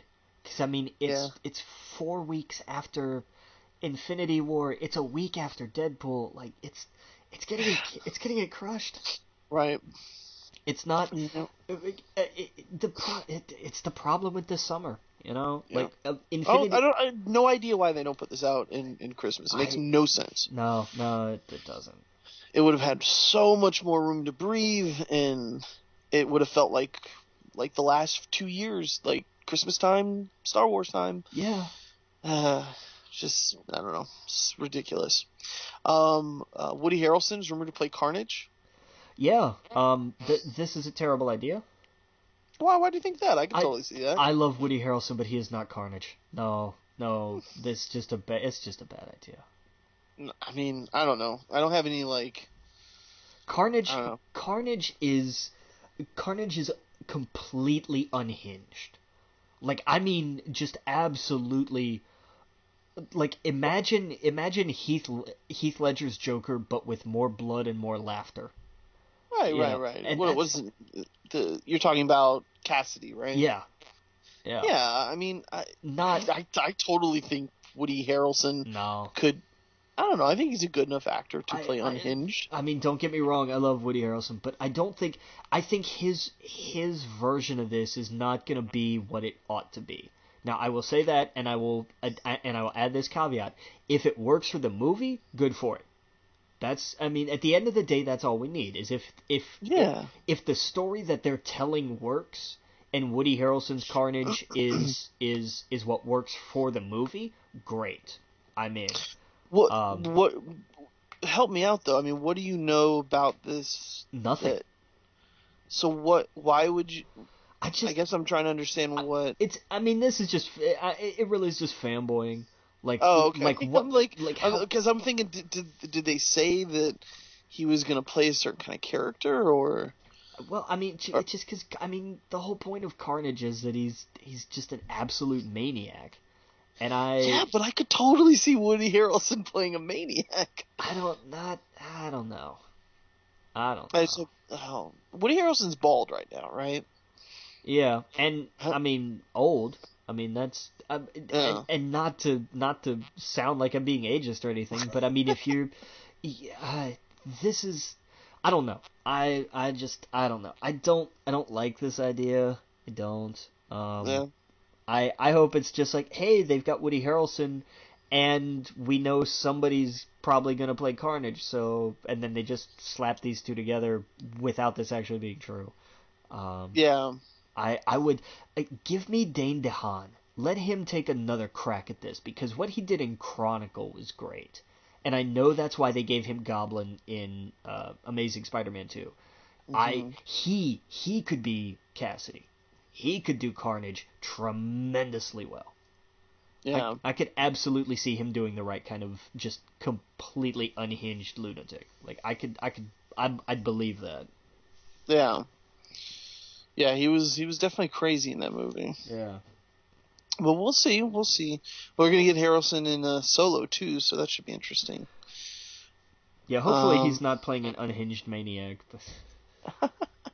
Well, I mean, he was Natural Born Killers. Like, I could totally see him doing that. Yeah, but I mean, there wasn't an exuberance about him. Carnage is very, very joyous about his, forgive me, carnage. Like he revels in it. Like it's not any kind of laid back sort of intensity or even like a grim intensity or anything. He's not tremendously philosophical. He just has an incredible, like it's a circus for him. Right. He is just a kid in a candy store with the smile on his face and axes made out of his hands. Like it's just, that's Cletus Cassidy. Like that's why I don't see it. I think Dane DeHaan could do it tremendously well. I don't see Woody Harrelson being able to pull that off. Yeah, I guess just when I saw that, I was like, oh, that's a get. Like that's for them to be able to get someone like Woody Harrelson. But I see what you're saying. Unless he's going to be like old Carnage. Like that would actually be kind of interesting. I'd give you that, but I don't know. We'll see, I guess. Yeah. We got some Batgirl news. Yeah, they got Christina Hodson, who did the script for Bumblebee, which comes out around Christmas, and the Birds of Prey movie. She's gonna do the script for Batgirl, probably largely in part because she did the script for the Birds of Prey movie. So, oh, cool. There we go. We got some Terminator news here. The reboot moves from July 26, 2019 to November 22nd, 2019. Well, you have to keep hitting when the automatic update comes up. You have to just keep pushing it to tomorrow, and eventually they figured out when they're going to install it. Right. Why don't they just not announce it? Like, just let do whatever you need to do behind the scenes and tell us a year ahead of time. Right. Yeah. Let's see here. We got some Red Sonja news. Ashley Edward Miller from Fringe Black Sails writing the film based on the 70s comic character. Yeah, they took a stab at this once before, and I don't think it did tremendously well. Yeah, but no. This was deliberately like on the heels of Wonder Woman. They went, oh, that went really well. Let's see what we can do with this. So, why not? It's different. Yeah. Oh yeah. No, I'm never really big fan of Red Sonja. Don't know much about her, but hell yeah, man, I'm in. I want to see a movie about that. Yep. We got some TV news here. We got to start with some Lord of the Rings Amazon series to span 5 seasons. Will cost $1 billion. That's with a B. Yeah. So I mean, basically, Sweet. Jeff Bezos woke up and said, "What can I do with the money I'm going to make today?" and Yeah. decided to spend it on Lord of the Rings. Hell yeah, I'm all in. Like, let's be honest. $1 billion, we think of like $1 billion and we're like, good God, what studio has this kind of? Oh, it's Amazon. Like Right. this is a drop in the bucket to them. Well, apparently they have the rights to like the movie stuff, so like they can use that imagery, Yeah. that artwork. They can use all the assets. They can just kind of use that as a starting off point. And hell yes, absolutely. Yeah. Now, is it going to be? I wonder what they're going to do. Are they going? Do you think they're straight up going to do Lord of the Rings, or do you think they're just going to tell a completely new story? They've said it's going to be a prequel, which in my mind and everybody else's mind who heard that news went, so it's The Hobbit. But Right? What? apparently it's going to take place kind of like in between-ish, sort of in that time. Yeah, give me a new story. I don't care what it's about. Yeah, I'm alright with that. Yeah, if you have familiar characters, even if they're not played by the same actors, pop in and out, that's awesome. Yeah. Give me completely new story. I'm in for 5 seasons. Jay and Silent Bob VR. Kevin Smith is making a live action comedy series for the STX Entertainment. Will be from Silent Bob's point of view. Yeah. I didn't see this coming. I'm very excited for this. Yeah, that's gonna be weird. Just because why not? What Well, the hell? there's a oh, what's that movie? There's a Nicolas Cage something like this. What? There's a Nicolas Cage movie in VR. Really? Yeah, Cage VR movie. Yeah, it's called If you say Lawnmower Man, I'm gonna throw something. No, I guess there's just like it was in January. The Nerdist reported Nicolas Cage is making a VR movie. Okay. So, I don't know if he's stealing the Declaration of Independence or, what he's doing, but he's gonna make a movie in VR. I don't know, man. So that'd be cool. But yeah, man, hell yeah, Kevin Smith. What are they gonna do? They're gonna go to like They described it as a Jason Mewes leads them on a bunch of idiotic adventures. Hey, that's awesome. That's the they're synopsis. gonna go to the Clerks. Yeah. Yeah, you're gonna see you're gonna be in the Quick Stop. Dude, could you imagine like Clerks from Dante's point of view? Right. Like Clerks VR from Dante's perspective would have been fantastic. Oh yeah, absolutely. Yeah, this is good. They're gonna go to their secret stash. And oh yeah. all over the place with that. That's gonna be fun. We got Why the Last Man news. The comic novel adaptation gets pilot order at FX. Yeah, they've been dancing around it for a while, but it looks like they're finally going to work on making it. Yeah, that's going to be a great series. The Chilling Adventures of Sabrina. The first images of... You take it. Would you like me to? Yes. Kiernan Shipka and Ross Lynch as Sabrina and Harvey were released. And it was done like kind of paparazzi. It was a paparazzi style photo that was officially released. So I was like, it's funny. I like that. Oh, that's cool. I want to see that. But yeah, I'm excited for that series. That's going to be good. Oh, yeah. There's like a goat. Yeah. Oh, that's creepy. Which will probably be sacrificed. Did you see the stills from the set of the Teen Titans? From the I was praying those were fake. Those are real. Oh God! End the show. Cancel the show before it finishes filming a pilot. Yeah. Because oh my God, they look terrible. Like everything about this looks awful. It looks awful. Oh my God! And it's behind a paywall. Keep that in mind. Well, yeah, because it's on their app. Yep. It looks awful. So hopefully something drastically changes. I don't know. Everything looks like bad cosplay. Oh, it looks terrible. It does. All of those characters just looked like bad cosplay, and it showed. Like, I mean, it was, and I don't mean that in that they didn't match the costumes. I mean that like they went to Goodwill and grabbed whatever crap they could and said, "This is it." And I'm just like, oh man. and that's going to be what they're actually going to be, and I get it. These are, they're not going to wear their costumes out in public, but I mean, the looks were terrible. Yeah. It was just bad. It's just bad. Yeah, it was god awful. We got some Luke Cage season 2 images shows Iron Fist, which makes sense. They really need to group those two guys together. Yeah, they need to be their own show. Yeah, exactly. High fidelity female led series based on the 2000 film in development for Disney streaming services, written by Veronica West and Sarah Kusurka. Bull. She did Bull in Ugly Betty, so that's cool.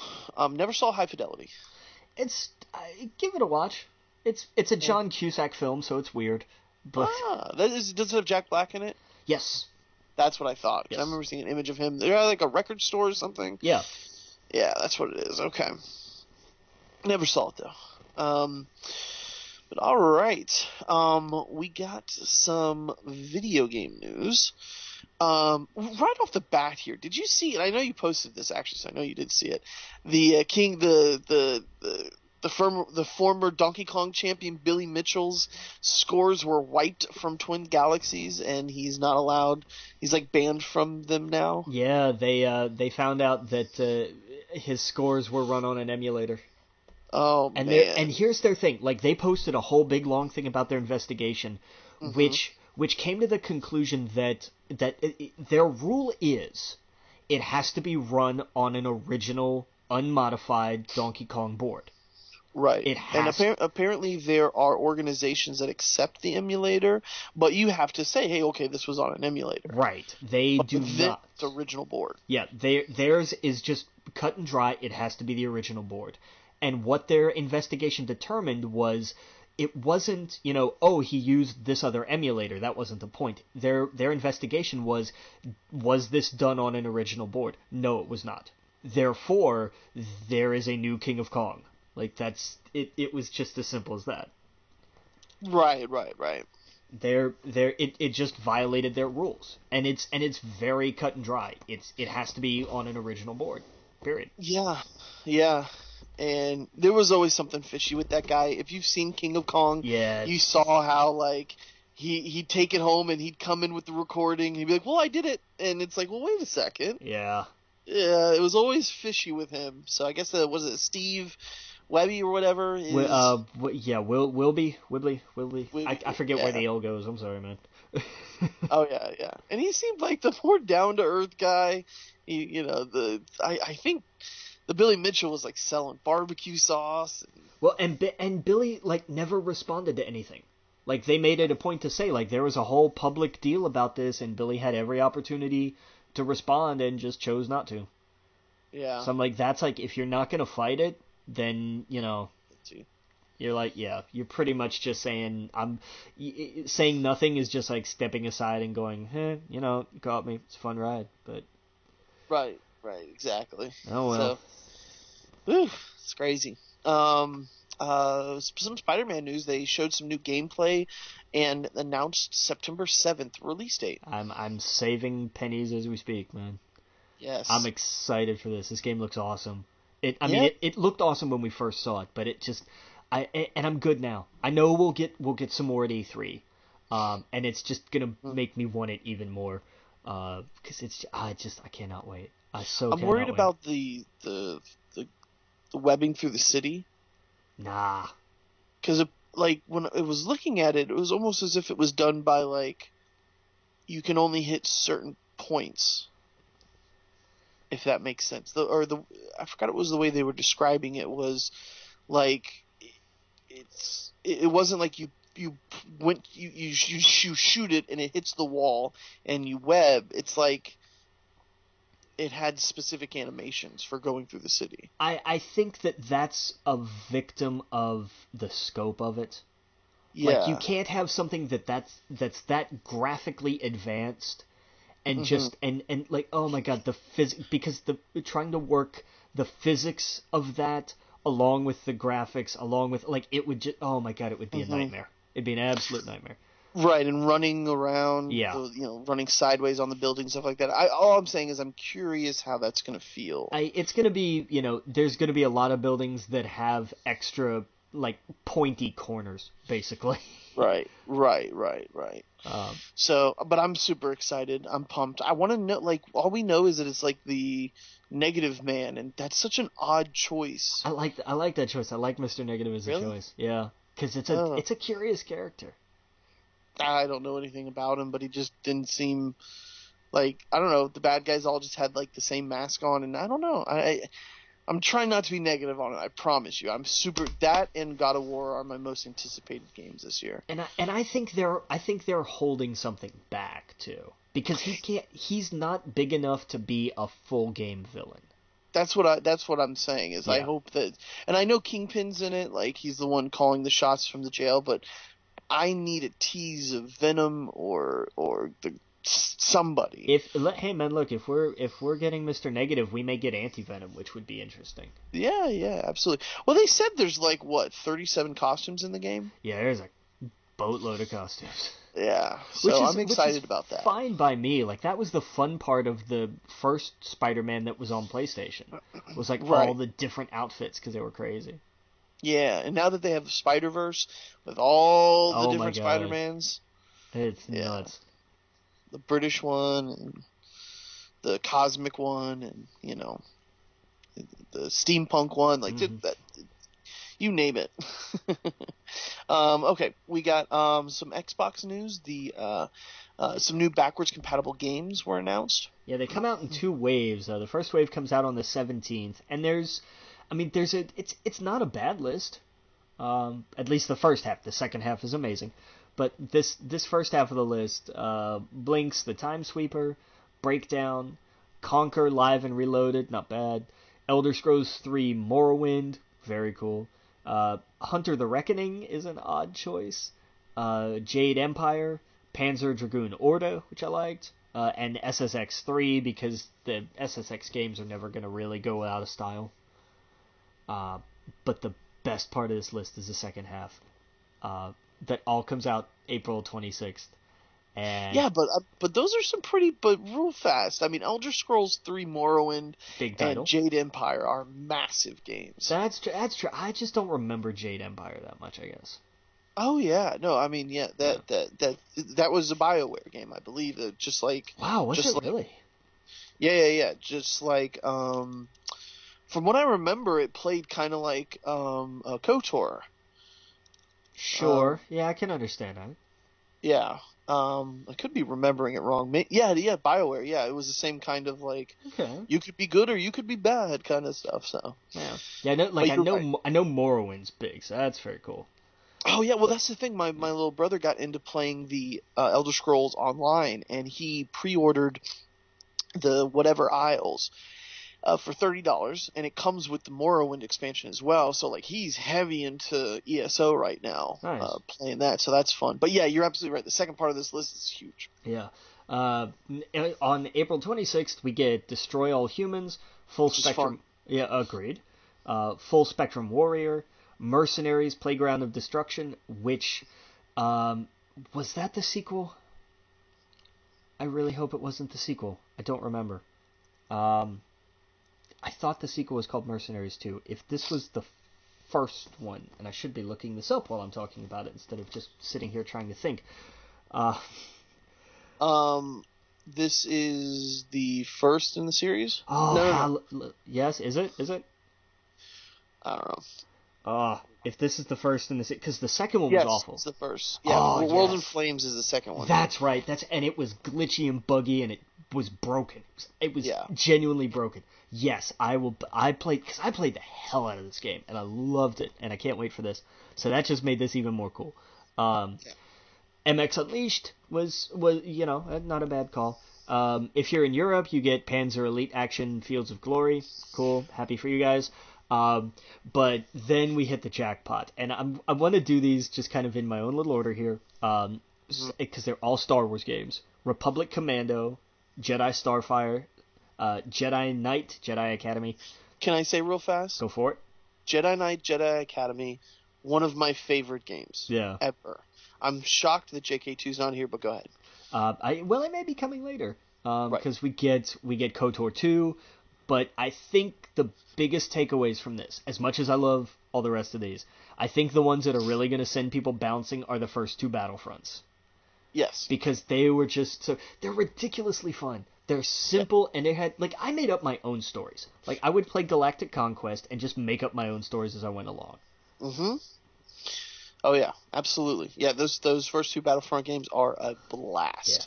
But a huge month. And I'm curious which of these games ends up on Xbox Game Pass and which ones you have to buy. Because aren't they all on them? They're not all on Game Pass. Oh. These are just, like, here's what's going to be backwards compatible that were old Xbox games. That's going to be interesting. Yeah, we did get a couple that, like, for this last go-around, like, we got Fusion Frenzy, and there were a couple others. But Imagine the Star Wars you'll have to pay for. I would think so. I would think it's the move that you have to make, really. Yeah, because they know that they're going to make a killing people buying that. Yeah. Yeah, because if all of those came to PlayStation, I'd buy it right now. Yeah. I have all of those on Steam because I'm an idiot. I would buy it on all my consoles. Put it on the Switch. There we go. But man, that Jedi Academy, it wasn't JK2, but it was still a ton of fun. The multiplayer in that. Are these multiplayer where you can hop in or is it just single player for the backwards compatible? I think they'll just be single player. I think the multiplayer would probably be tricky to implement now. Right, with the servers and everything. Yeah. Because there's still servers going for the JK2 somehow. Hey, look, man. You could host it on your computer, I guess. That's what people are doing. I guess. Yeah, man. That's funny. It was funny you said that.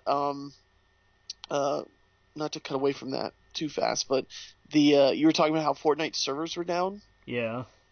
I saw that Pornhub made a joke. They tweeted out, "Please hurry up, our servers are going to crash next." Oh, well done. That's funny. Well done. But yeah, man, Xbox just giving you just so many reasons to own one. I'm glad that I have one. I don't use it a lot. I still buy most of my stuff for PlayStation. Really just out of habit. Mm-hmm. But I don't feel like I don't feel like it was a waste to pick up an Xbox for what I use it for. Well, I feel they've nailed everything except exclusives. Yes, I agree. Like they've turned everything around to be like, well, that's awesome. It's like every department was like, how do we fix this giant fuck up that we did at the beginning? And they turned around and they killed it, but they don't have any studios making games. Right. That's probably the last thing on their checklist of like, how do we fix all this? Well, do everything, and then it was all bullet points under one big headline. Do everything Sony does, but better. Right. Because that's what they've done. Like Xbox Live, like the games for gold are on par and sometimes better than what you get for Plus. Yep. Game Pass is what PlayStation now wishes it could be. Right. And it's I can't argue with the results. It's yep. And I like when I need to watch, like if there's something that's actually on like TV I want to watch, which is basically just wrestling, the Spectrum app is on my Xbox. The Spectrum what? App. Oh, the app. Yeah. Gotcha. Like that's. Oh, that's cool. Yeah, and I can just watch it from there, so I'm still doing something on my so I'm not like bouncing back and forth off my laptop or something. I can watch it on there. Right. Oh, that's awesome. Can't do that on PlayStation. Doesn't have it. Oh wow, yeah, you're absolutely right. They need to put that on there. They won't because they have their own service. That's true. They won't have what is it, PlayStation View and apps for a cable provider on the same service. Yeah, that well, makes sense. I say that, but then you can which one is it now? You have Amazon Video on your Apple TV, right? Like right. So I don't know. So stranger things have happened. I don't know. That's true. Yeah, you're absolutely right. You can have the Amazons now on Apple. I think that was just a brilliant way to sell more units because Yeah. you have to. Yep. Absolutely. Absolutely. All right, so that's pretty much it for games. We can jump into A Quiet Place. Do we want to get too spoilery about this? I Because we still have a lot of Mania to talk about. Yeah, I don't think we should get too spoilery. I mean, if the trailer doesn't sell you, we're not going to. I don't think. Right. Like, And we talked about a little bit before. yeah, I think I'm over the moon about the movie. I'm sure you are too. yeah, absolutely. Yeah. Yeah, this is, I mean, this is my favorite horror movie since Get Out, and I don't watch too many, but to me this is kind of on the same kind of caliber, like as a uh go to the theater to see a good horror movie and just be completely blown away. That's how it was for me. Yeah. There's It's definitely in a tier with that kind of film, and hopefully moving forward we get just more and more like this, where we can have our bazillion, what are they called? The ones where the once a year everyone can murder each other. Oh, The Purge. Yeah, you can have your 16,000 Purge movies and Truth and Dares and whatevers. This seems like it's on that just higher level. It's working on a different level for horror, and I hope we get at least one or two of these every year now. Agreed. But yeah, go see Quiet Place. Absolutely. If you've seen Ready Player One and you're like, well, I want to go see a movie and I have Movie Pass, I would totally go see A Quiet Place over anything else out right now. If you haven't seen Ready Player One, you're a big nerd. I'll tell you what made me sad today. Because Yeah. we've and I think it's today finally. At a little after 4 o'clock today, so I wasn't there to see it to send it off. We had what I believe to be our last screening of Jumanji. Oh, that's funny. It's been out for weeks on Blu-ray. 17 weeks in theaters. It's been out for like a month on Blu-ray, let alone digital. Like, it's been out like 6 weeks on digital. That's crazy. It's madness. It's insane, and I love it. I was talking to we've got one of my friends up there, one of the like not the concessionist, but like the next tier up. Like it makes him crazy that we still had it for so long, and then like it went away for a week, but only because it double featured with Peter Rabbit because they were both Sony films. Like they ran a thing for a week where they did that as a double feature, and so we had that. And then when I went back last week, it was great. I was looking through the little sheet, and I just started laughing, and I put it down in front of him, and I said, "Yo, if I wanted to see a movie at 9:55, what would I go see?" And he looked, and he was like, "What the hell, 9:50? Oh, damn it! Like, why? Why is this still here?" And I said, because people are going to go see it. He said, who? I said, I don't know, but people are going to go see it. And we sold 2 tickets to it that night. Yeah, someone did. It cracks me up. It cracks me up so much. Did you see that great. it passed Spider-Man as Sony's highest grossing film? Are you kidding me? Nope. That's insane. Yeah. I mean, and it's because they left it in theaters for 4 months. That's true. That's true. Mental. It's crazy. Absolutely mental. Yeah, well, hopefully they start putting more movies at the beginning of the year because it's, they realize that there are people out there that want to go see films. There are people who will always want to go. People always want to go see good movies. Yeah. And that's, so make a good movie and put it in a place where there's not a lot of movies. Yep. And that's I say this for wide release films because there are always plenty of good limited release films that just nobody shows. And especially not now. Like if you've got a limited release film coming out in the next 3 months, forget it. Right. Like it's not gonna, the only people that are going to watch it are the Academy voters in 6 months. Right. Exactly. Yep. Absolutely. Right. But let's jump into Mania, man, and TakeOver first. God, I guess it was a weekend. What a weekend it was. Yeah. And I mean, I'm sorry, TakeOver was one of the best shows I've ever seen. Like start to finish, there was not. I mean, the tag match was if I had to pick a quote unquote weak link for the show, but Yeah. even so, like it was still a banger. I did not see any problem with this entire show No, at all. there really wasn't. Even the tag match just had that interesting dynamic because of Adam Cole. Yeah. It had that extra layer of, oh my god, this guy just wrestled. Yeah.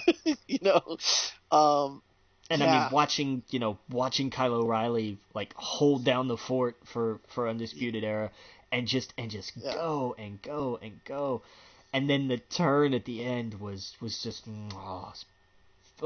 so good. Oh yeah. So good. And it was something that like I was waiting for because he was part of this group back in Ring of Honor.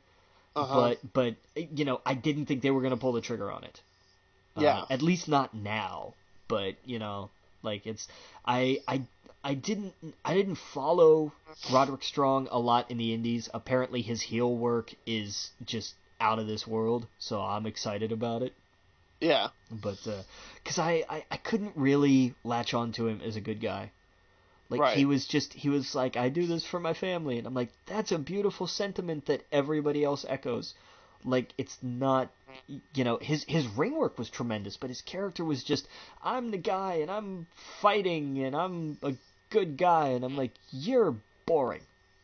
Right. Like right. I'm sorry, but I don't know. But now I think we're gonna get to see something really special. Yeah. Oh yeah. Yeah. It's gonna be good. Yeah. Man, NXT is just definitely the show right now. Like, Yeah. give me more of that. Man, I can't wait until Triple H takes over. I honestly can't. Well, I mean, that's why NXT's so good. Like, It's just...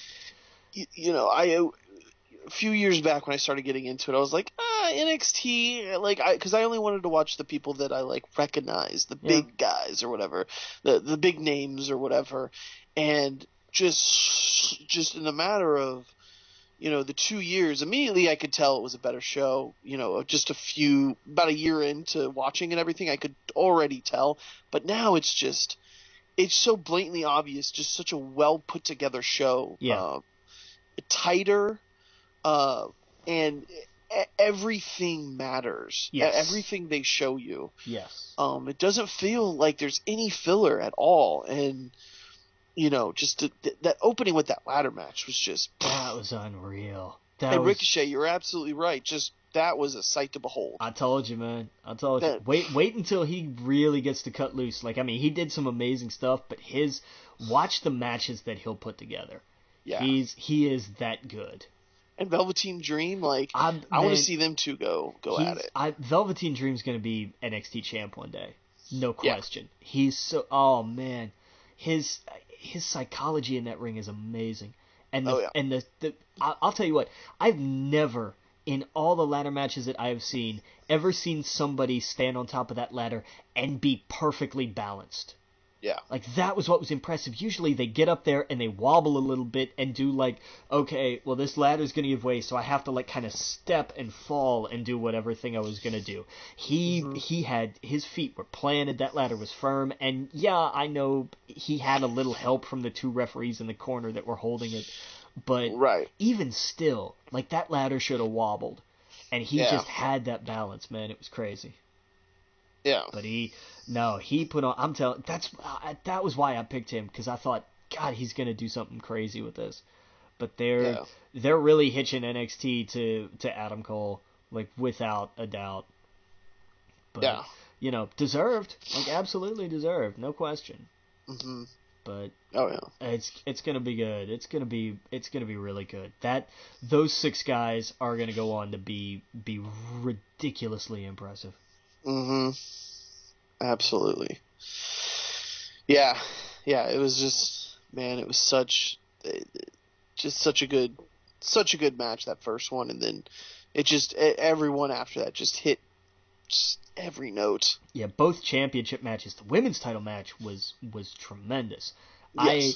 This match made me not hate Shayna Baszler. I could never get behind her. I just could not. I couldn't enjoy any of her matches. Yeah. But But this one really, I thought, okay, I got you. I'm in. Let's go on this ride. Let's do it. And then Almas in Black. That was like the storytelling with Zelina Vega in that match was perfect. Mm-hmm. Like, it was absolutely perfect. Oh yeah, yeah. I thought it was great. But I mean, match of the year was the main event. Like, I'm calling it right now, without question. It was not a fast-paced match.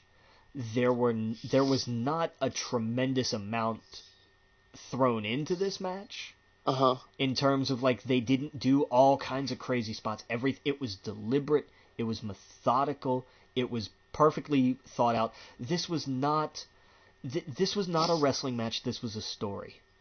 It was pure story, and I cried at the end of this match.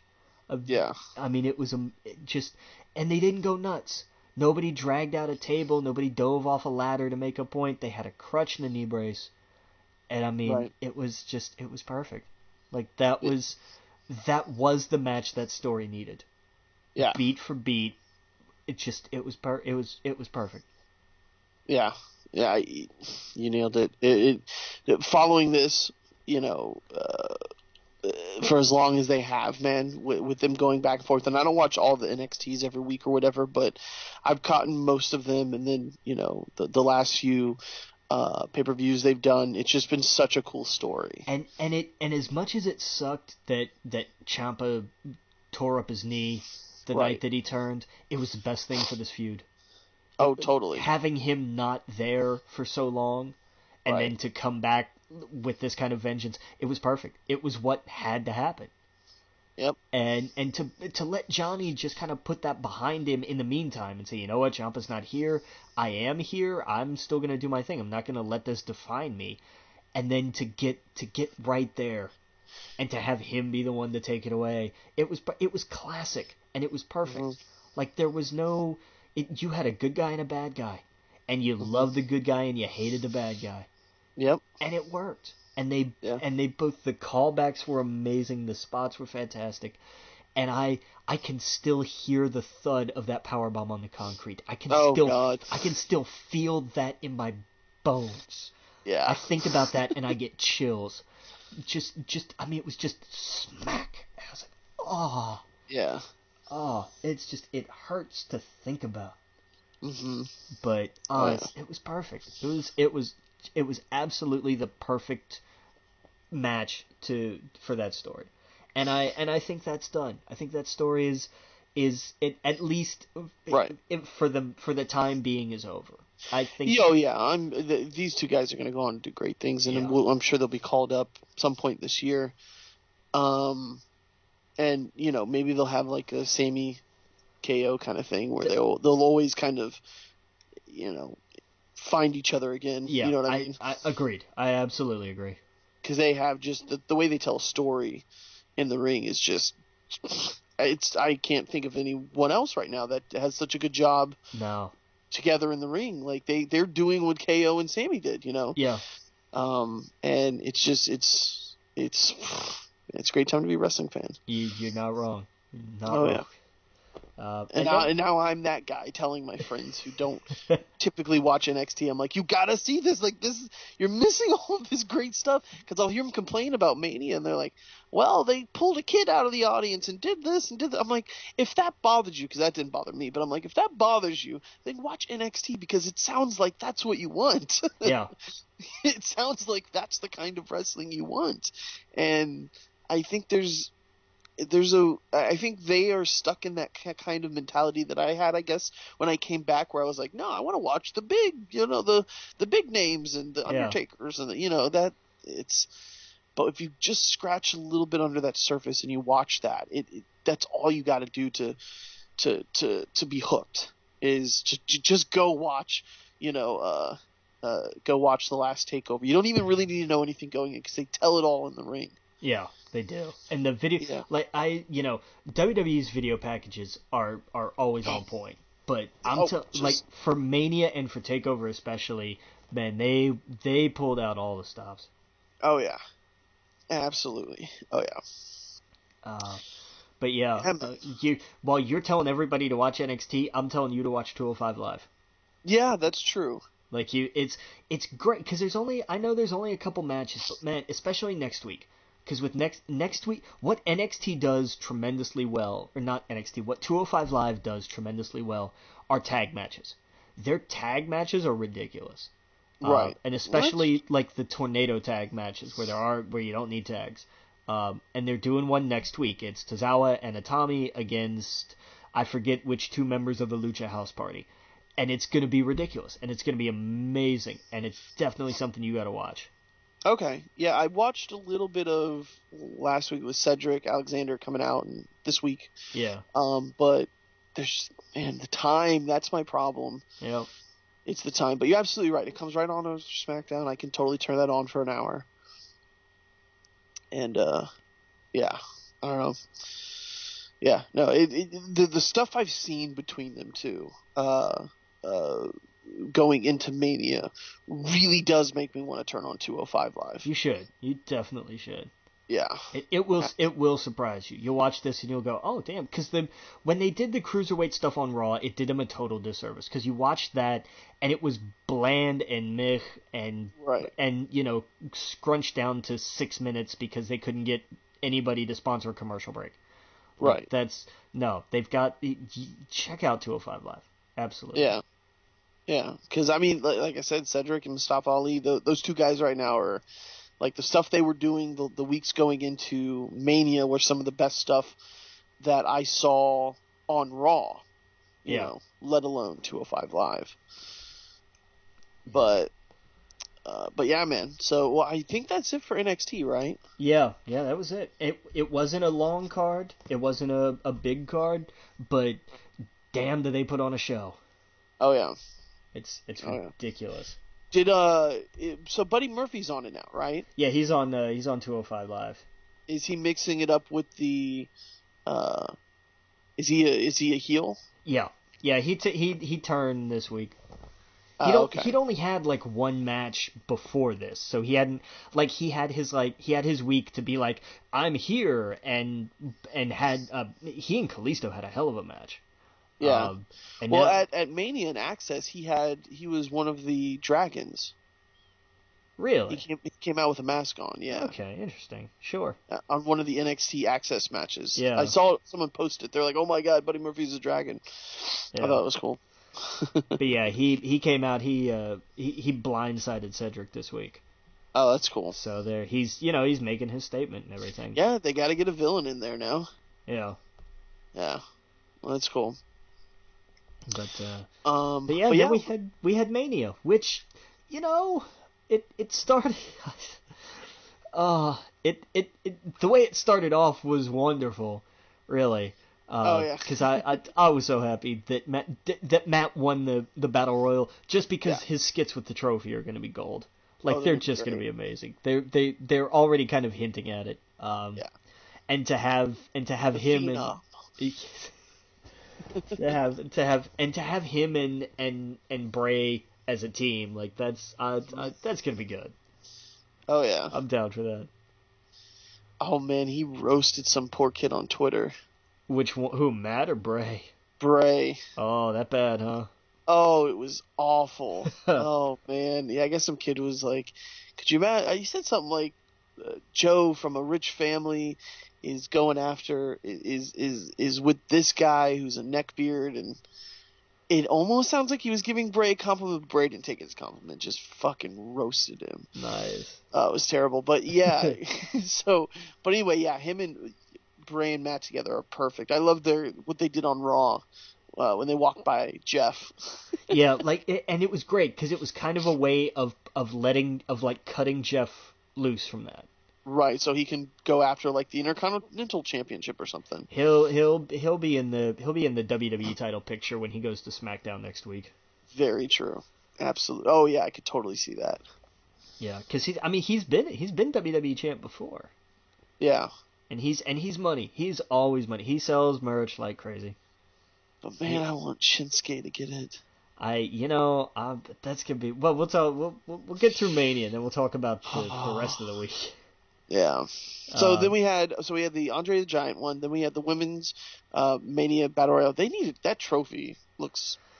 Yeah, that was What are they not. thinking? Yeah, that was not tremendously well designed. It's like they were like, I'm gonna make a meme. Yeah, basically, like watch this. Well, we need a trophy for women. What do we make? And like, I don't Let's know. put some ovaries here, and then like. Yeah, it It's was not a just fit. not. No, it really wasn't. And but I mean, I don't know how you fix that. I don't. I think you either do what they did, which is just ride that out, or you make a new Right. trophy, which I hope they do next year. I hope they do next year. Yeah, pick a woman that doesn't have a nightmare past. Um, call it the Trish Stratus one or something. I don't know what you do, but do something else. The Lita Battle Royale. I don't know, something. God, just wait until Steph comes out to campaign to call it the Stephanie McMahon Battle Royale. Right. Because she would. It's like, I am the women's revolution. I started this. I did all this. I'm just like, oh my god. Yeah. Did you see the 24 on the women's stuff? Especially the Battle Royale? No, the Empowered, right? That's what it was called? The Empowered one. It's a really good one. I'll bet. It is. She definitely puts herself over in it. Yeah, it's But besides that, it was really cool. Yeah. It's a cool behind the scenes to see them, them do that. And I like the one because I like the one that they did about the women's revolution back then. Yes, it's almost identical to that, but it's it was cool to see the behind the scenes with a lot of the old faces and a lot of the new faces like, and them. I imagine this was kind of like the sequel to that one, pretty much. Exactly, yeah. Nice. And this is really good. It was a really good one. They have a Shinsuke one on there now where it's like 30 minutes long and it's just about Shinsuke Nakamura. That's a really cool one. I don't know what it's called, the series, but it's very different from what they normally do. Yeah, they've added some new stuff. Like it's I don't know what it's called, like a contemporary, or I don't know, it's something, but it's just like it opens up and he's like, who is Shinsuke Nakamura? And like it's just about his personal life. It's about like how he grew up, and he talks about all the things he loves and the loss of his father to cancer, and why he loves surfing, and why he loves being in America and being abroad, and the culture. And when he goes to Texas, he doesn't want to go get fast food. He wants to go and eat actual barbecue from like a place that's been there for however many years. Right. Yeah. And like it's a really cool documentary. It talks about it's funny because he talks about he talks about AJ Styles and his whole battle with AJ Styles in Japan, and then he talks about how AJ has a battle before WrestleMania, and he's like he's gonna be there and with a whole bunch of people. It's chaos, and he just like winks at the screen. So like I was like, oh my god, they were totally setting up. Nicely done, Doc. Very nicely done. Yeah. Imagine him setting up a chaos faction in the WWE. Man, if they brought the club over to SmackDown, it could be old New Japan. or New Japan, or exactly old New Japan, or like I don't know. Right, exactly. We're on the same page, but yeah, but it was just cool. It's a cool little 30-minute thing. There's a whole bunch of them they're doing now, and they announced it during WrestleMania. They were like, "We're doing one on Alexa Bliss, Braun Strowman, Shinsuke Nakamura, and AJ Styles." And I guess the first one they did was with Shinsuke, and it's really cool. It's really cool to hear him speak too, because he's come a long way. He's really good at English now. Yeah. Well, I mean, the problem with like his first promos on the main roster where they made him keep that stupid mouth guard in. Right. That was why you couldn't understand him. Like it wasn't his English. It was because he had that stupid thing in his mouth. Yeah, exactly. So it's really cool. It's an interesting take, and you get behind the scenes, and he talks about being at New Smyrna Beach, and just it's really cool. Nice. It's really cool. There you go. Yeah. So anyway, the women's battle royale. What'd you think of it? I loved it up until Naomi won, just because it was so out of nothing against Naomi, but like why? The Last Jedi.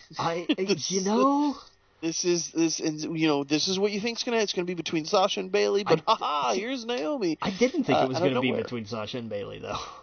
You didn't? No, I thought they were gonna like wind up taking each other out, and like I assumed it'd come down to them two, and then one of them would turn on the other. I could see that totally, but like Yeah. I just like why Naomi? I don't like I just don't get like she had her moment last year. I agree. I I don't know. I They really like Naomi, and I mean Naomi's cool. I But agree, but like they haven't done anything with her up to this point, and I doubt they're gonna do a whole lot with her after this. right, I hope I'm wrong. I want to be wrong. I want at least this to mean something career wise. Like right. I Well, what mean, is she gonna do with it? I don't see her doing like I don't see her being as creative with like Matt is. no, and I mean that's always been the problem with the Andre Memorial. Is like okay, cool, they won it, and now what? Nothing. Nobody has ever had any big momentum from it. You But know? you know what's funny though? Of all people, I know Carmella already has the money. She had the Money in the Bank, right? Yeah.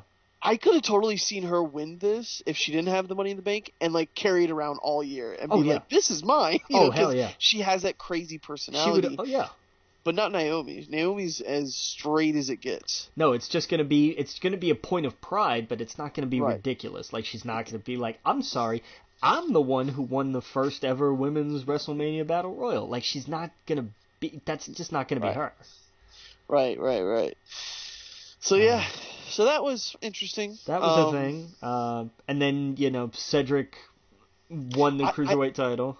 I think these battle royales, I'd rather them be Royal Rumbles. I'd rather there be a surprise to it, to where we don't know who's coming into the ring next. I know that would take forever, Yeah, and that's why they won't do it. but make it every minute. Make it maybe every minute and a Yeah, half. but then I don't know. that's still 30 minutes though. Yeah, I It's still at guess. least 20 minutes. I mean, But hell, these are on the pre-show, yeah, so but it's not. I mean, the Andre Battle Royal didn't even make 16 minutes. Yeah, it's true. You know, I guess I'm more of a fan of the Royal Rumble, but I get what you're saying. yeah. It would just take too long. Yeah.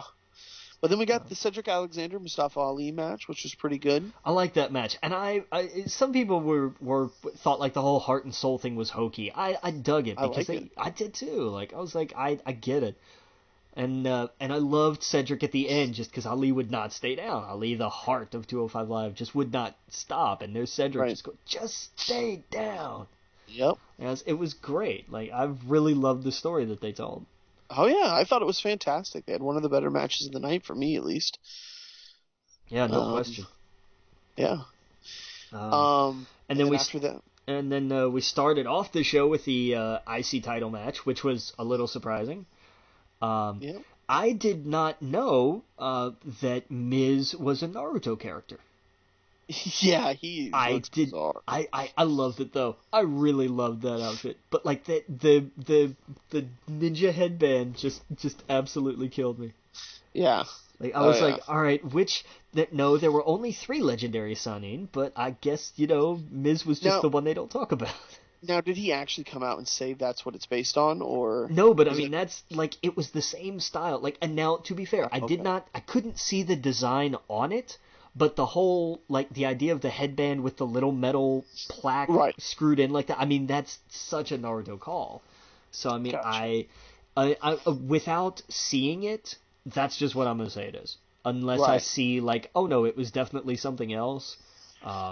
Oh well, I mean, no, I know. I guess comicbook.com, which we shouldn't really trust, actually says that the Miz.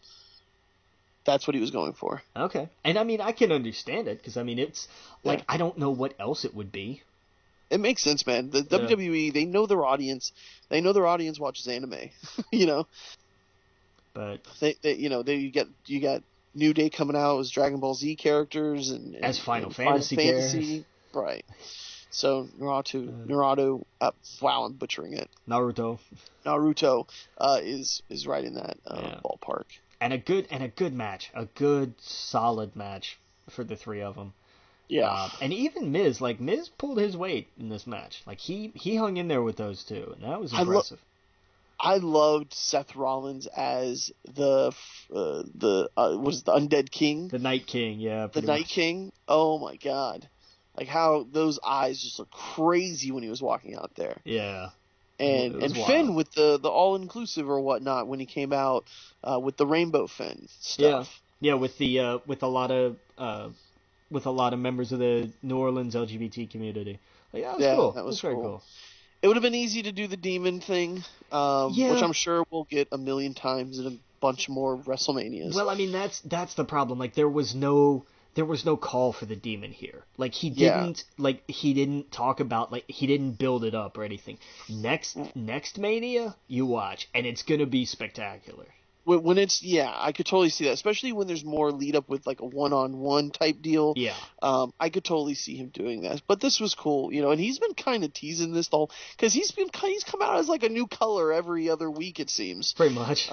And I like the I forget the podcast, Steve and whatever. They were like, well, so is gray fin better than black fin? Wouldn't they order the list of fins that don't lose? Right. Okay. So where does Bluefin sit on this list? I don't know. Steven Larson's a podcast I'm thinking of, but yeah, I Nice. don't know. Yeah, That's because there was funny. a I like while that. there they were like, well, red fin is better than gray fin, but nothing is better than the prince. So yeah. Nice. Nice. Yeah. Oh, and see, that's funny. I dig that. Oh yeah. Oh Uh, yeah. But yeah, no, I thought that was a good match, and Oh. Seth Rollins got it. So gonna be interesting to see what he does with it. Yeah.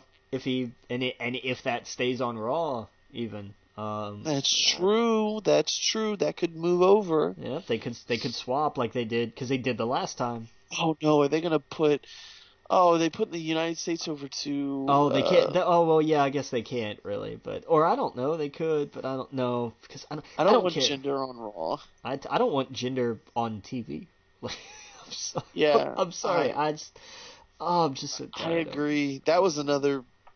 Yeah, we'll get there. We'll get there. Ugh. Because we had the SmackDown Women's Title match, which was awesome, and I was surprised. Yeah. I was genuinely surprised that Charlotte beat the streak. Yeah. This is just a tip. If you are anybody in the WWE with any kind of streak, do not wrestle in New Orleans. Yeah. Because you will lose. Yep.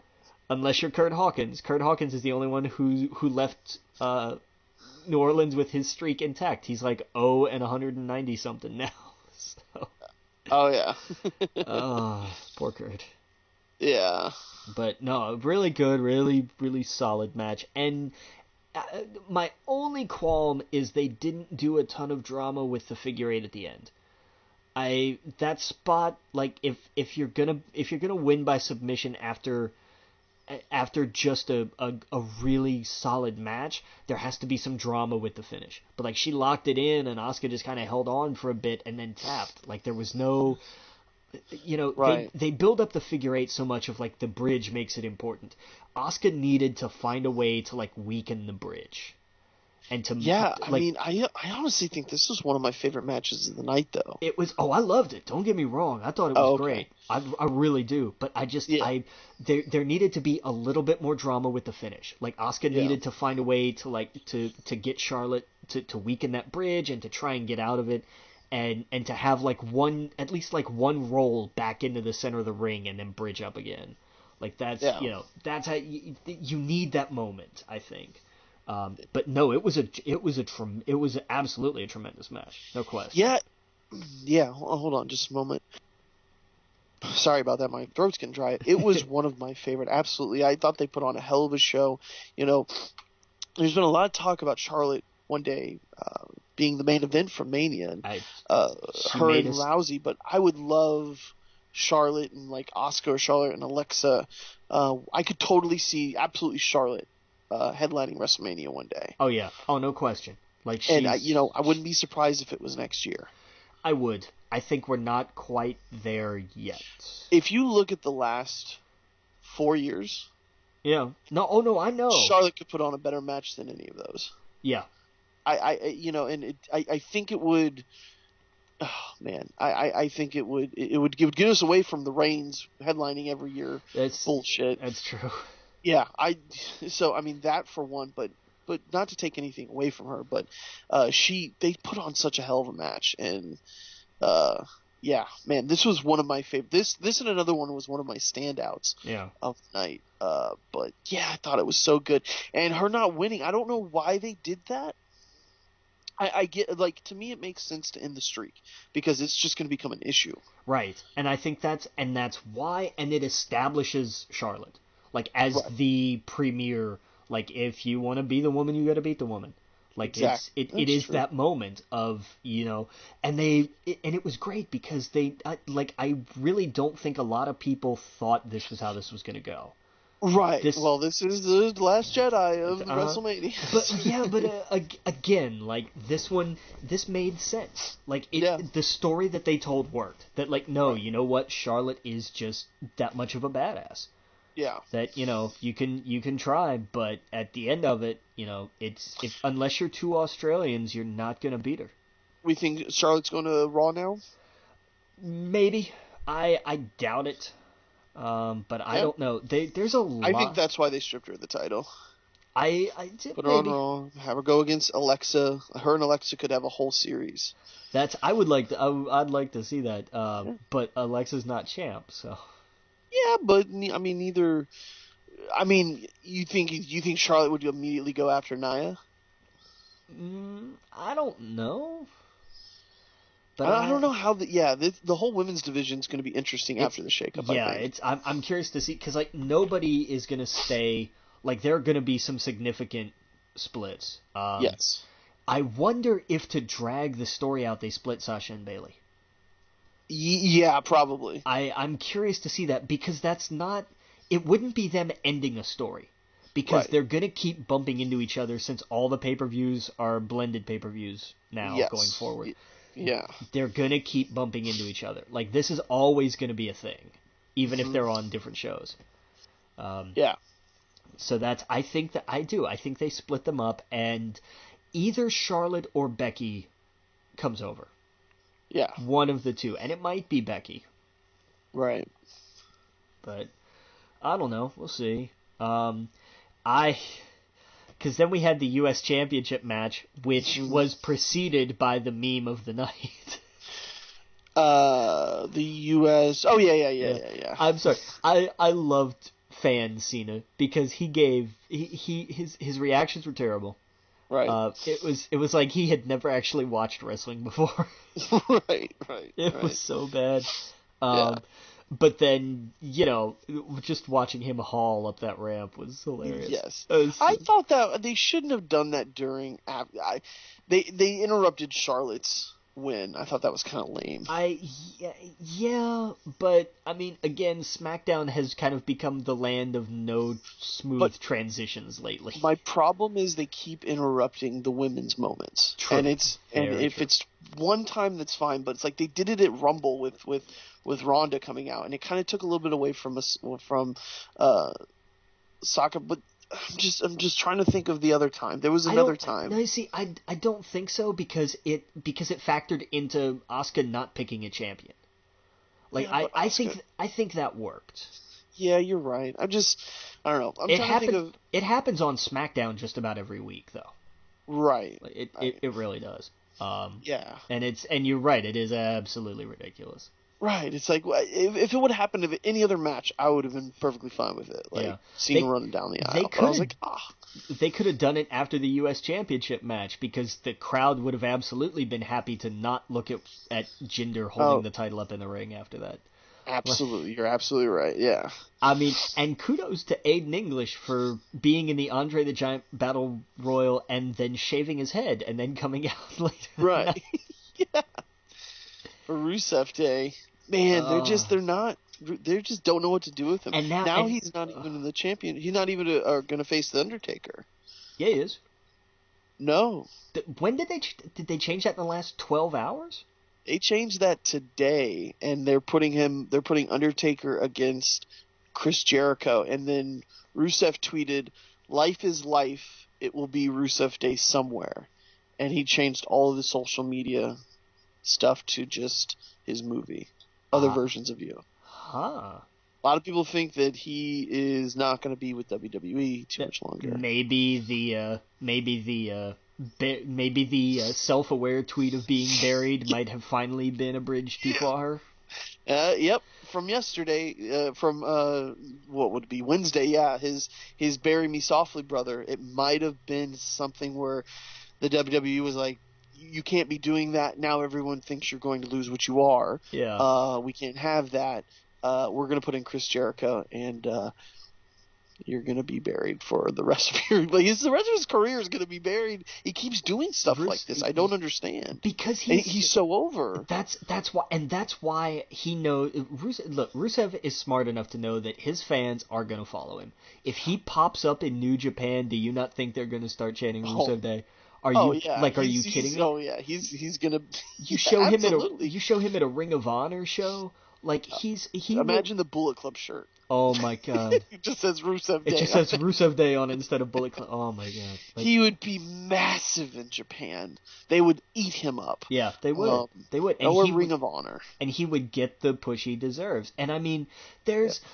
They when Shane McMahon, before they did the top 10 list, came out and did his little speech about opportunities and whatnot, and the crowd chanted Rusev Day at him, and he looked and he went, noted. Apparently not, Shane. Apparently freaking not. He's the new Daniel Bryan, and Rusev Day is the new Yes chant. Agreed. Yes, 100%. And they keep burying him instead of going, you know what, why isn't he in? Why doesn't he have the U.S. title? Oh, that's right. They're going to Saudi Arabia. Yeah, So, of course, we got to give it to Jinder. Right. I guess he's Indian, so it doesn't make any sense. Look, man, I really wouldn't be surprised if that was Vince's mindset.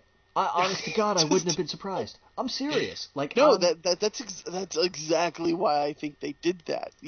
Oh my God. I'm sure he'll lose it there. You know what I mean? Yes, to Randy Orton, who everybody is just so very happy about. Why is he even in it? Like, he should be at NXT teaching people. I'm just so over Orton. I really am. Like, I'm just tired of him. Well, that's what's crazy to me is we have way more talent than ever before in the WWE. So let's keep pushing the guys who've been there 15 years. Exactly, and they need to fall to the wayside. At least Cena knows, like, he's making something out of it. Cena has been more entertaining in the last 2 years. If you compare him to Orton, but Orton's getting these championships, and he's so boring. Yeah. If he did anything interesting, it wouldn't be that bad, but at least Cena's like, look, I don't need a title to make this interesting, and I can have other guys get the titles. No, I mean, that was his whole promo on the last Raw before Mania, was like, why don't I go in the Battle Royal? Why don't I do this? Because I don't want to take a spot away, which was a very, sure you don't.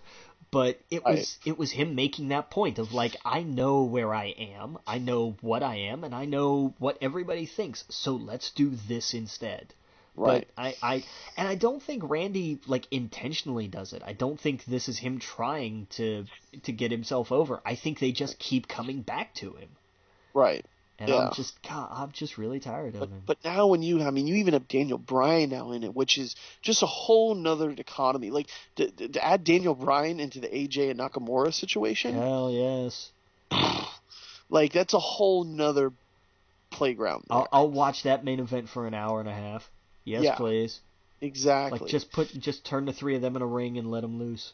Right. Shoot. Yeah. So to add Randy, it's like, come on.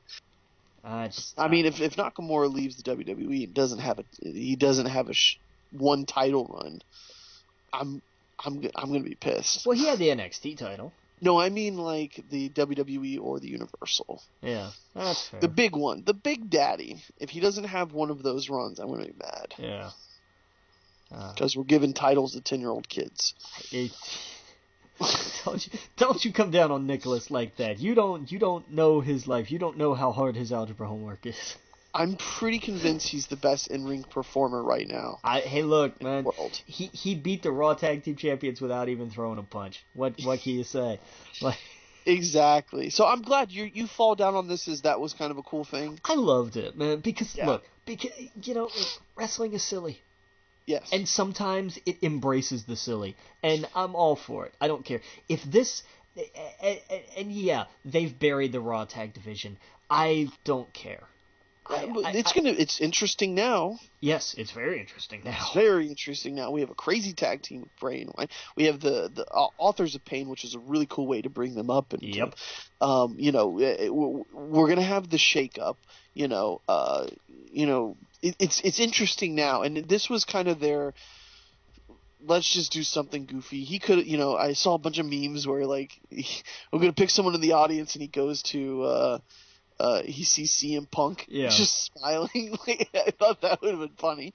That would have been hilarious if he was actually there in the audience and then he kind of kept walking. That would be such a tease. I would have loved that, just like to stop and look at Punk and then just keep walking. Everyone would have got up in the stadium and lost their minds. But to have a 10-year-old kid, Nicholas, you're absolutely right. It is ridiculous, and it's sometimes that's what it is. And Braun had a bigger smile on his face than the kid did, and I loved that. Like, you could tell he is going to be massive with kids. Like, he is going to, I think personally, he's going to be seen a level if they let him. Yeah. Because all of his social media posts are always, I'm doing this for the kids. Like, this is fun to see them, happy and smile, and the way they put their hands up to his, and his are massive. Yeah. And I always go back to when he went to the Funko headquarters and went down the slide. Yes. I'm like, he is just a giant kid. He is a giant kid, yeah. And, he was having a blast with it. And the next night in Raw, when he was just like, he's got a... what exactly did he say? When he was like, I'm going to have to relinquish these belts or these titles because my partner has a scheduling conflict. Yes, I love it. He's still in the 4th grade.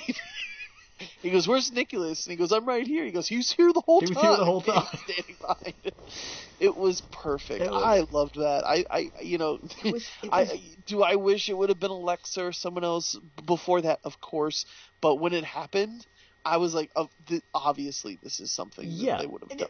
And it was great. No, I loved it. It's in the records. Yeah. Someone named Nicholas, a 10-year-old kid, is a tag team championship, and that will go down in history. And I'll tell you what, everybody at his high school by like his sophomore year is going to be so sick of hearing him tell that story. Yeah. Oh yeah. It's absolutely. all that's. Do you want to go out with me? I used to be a Raw tag team champion. Right, exactly, and it's gonna be a joke forever too, because I could see Braun Strowman making that comment, like, "I wish Nicholas was here to celebrate with me." Right, just it's gonna happen. Like he's gonna hold this. He's gonna hold another title. He'll be at his Hall of Fame. You know what I mean? The next when he's inducted. I want 3 things to come from this. I want Nicholas to induct him into the Hall of Fame. Yep. I want Braun to one day be somewhere, like I want him to be in this kind of situation again, like in the near future with like the SmackDown Tag Champs, just so that somebody can say maybe you could which kid am I gonna have to beat up tonight? Right. To throw that out there. And the third thing I want is I almost want that to be a moment like 10 years from now, so that Braun laughs and they cue the music for this new superstar and it's Nicholas. Yes. I really kind of want him to carry through with this and actually be a wrestler now. Oh yeah, imagine 10 years from now and Braun's getting his ass kicked and they pan to the audience and it's Nicholas and he jumps in. Maybe he has a shirt that says "I'm Nicholas" or something. He jumps in and saves him. And he's like, "Oh my God, it's you!" Yeah. Just something silly.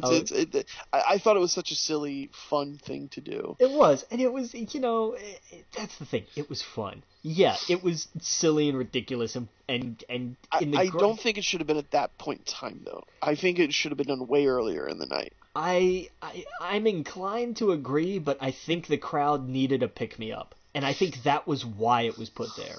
Maybe you're right. I was thinking maybe the crowd did not like it. The crowd was into it. Like here's the thing: it woke them up.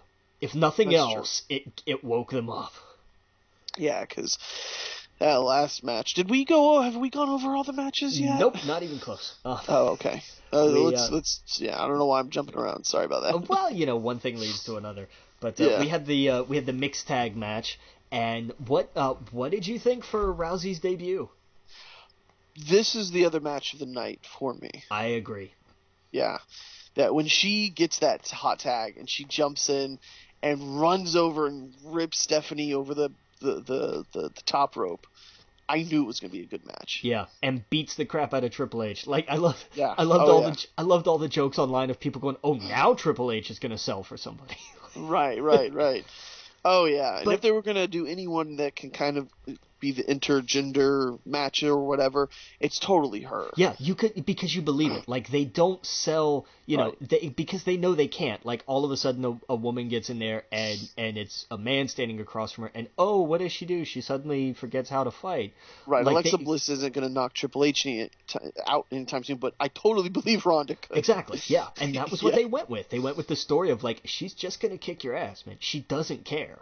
Like Right. it doesn't matter. Like you get in there in front of her, she's gonna beat you up. Yeah. And it was I I enjoyed it. I thoroughly enjoyed that match. And Yeah, I I thought it loved was the great. end of it where like she just dragged it out and Stephanie just begged and pleaded and was just like crying. Oh, it's great. There was such good storytelling in that match. Oh yeah. I thought it was great. It was by far one of my highlights of the night, and Yeah. it just I'm glad it went so good because it had no right being that good. Like No. everyone going into it thought, well, this is her first match. They probably shouldn't make her first match a Mania match, and I was kind of thinking the same thing. Like, I wonder how she's going to do. Is she going to be green? But no, she killed it, totally killed it, and stole the show, I think. Because she didn't go, she didn't go for anything crazy. She didn't Hmm. try anything that was outside her wheelhouse. And the thing Yep. that amazed me is that she can sell. Oh Like yeah, that was huge. yeah. I'm very curious to see like where exactly she goes from here. I hope she's just full time another competitor. I hope it's not another Brock thing. Well, they said she's going to be full time, but the problem is that movie she's shooting. Yeah, well, Yeah, I mean they've worked around that before. But right. I think it'll be I want her to be just another member of the roster. I think that's the best thing. Oh yeah, absolutely. And then we came down from that. We had the SmackDown Live tag title match, which Yep. was what it needed to be. Hmm. The Bludgeon Brothers needed to win, and they needed to do it convincingly. Yes. And they did, and good for them. Oh yeah. Kind of all there is to say about that match, really. Yeah. Um, and then we got just the most magnificent set of segments ever. Because here comes Cena down to the ring, and he's going to be there, and nothing's happening. And the lights go out, and everybody's excited. And then you hear the guitar. Yep. I love Elias. I love Elias. I need a shirt. I need a Walk with Elias shirt because he came out and just completely owned that segment, and Cena destroyed him because of Yep. course. But it wasn't just like Cena beat up somebody who interrupted him. Like you can understand, like if John had just lost it on Elias, you would have looked at it and said, "Yeah, I get it." Right. He had that coming to him. And Yep. then back up the ring, and the lights are out again, and there's the gear in the ring. And Yep. cue the lightning, because it's the Undertaker. Why the hell not? Right. And then gong, and Mhm. down comes the dead man in an entrance that took, I think, 3 times as long as the match. Yeah, and I'm surprised he was the Undertaker and not the American Badass. Well, Triple H was riding a motorcycle, so That's true. that put the kibosh on that. That would have totally confused us. Yeah. But Right. it worked. The way that they did it worked. And I love that they didn't this is why they left it like this. Because you can't say, I'm gonna see John Cena versus The Undertaker, that's why I'm buying my ticket, and you show up and you get like a less than 3-minute squash match. You would feel Right. disappointed. You would absolutely feel disappointed. Instead, you get this, which sends a statement that still hasn't been answered, because we haven't seen John Cena. Right. And I doubt we'll hear anything maybe next week. I'm thinking the Probably week not. after, probably. Yeah. But like it was great. The Undertaker got in, and he was able to do the Undertaker things that he does without looking. It was John Cena's fault that boot looked awful. Right. Because God, it was like 4 feet away from him.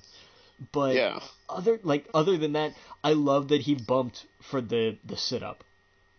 I love that he put on the brakes so hard that he fell over, like backpedaled and fell on his ass. Like, it was great.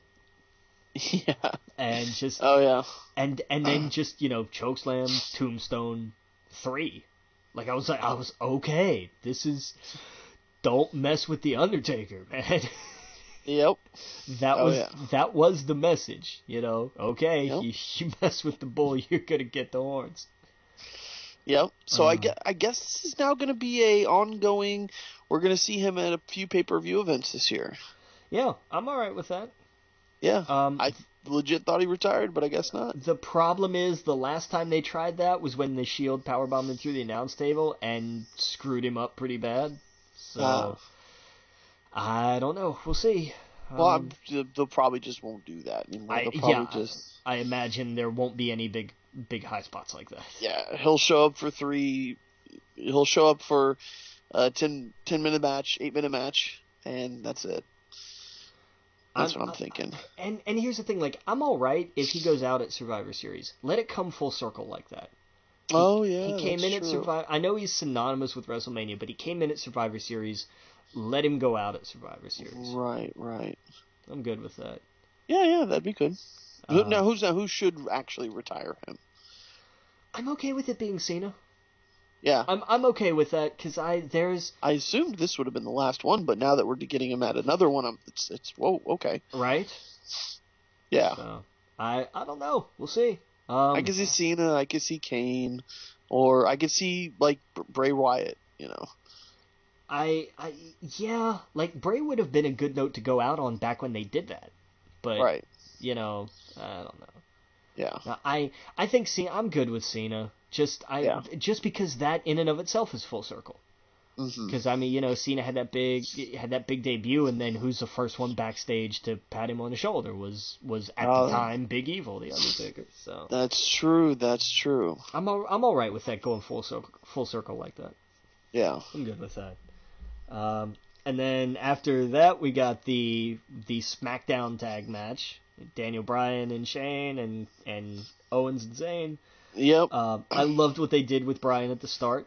I thought it was smart. It was a nice way to build the momentum for when he would eventually get in the ring. Yeah.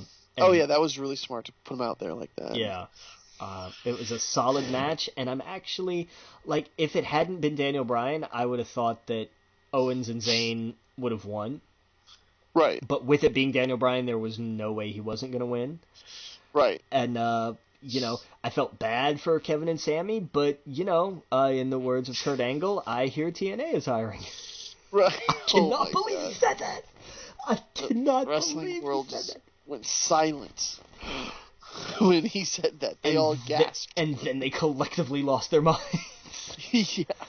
But there was that moment of just, there's Kurt standing there going, but I hear TNA is hiring.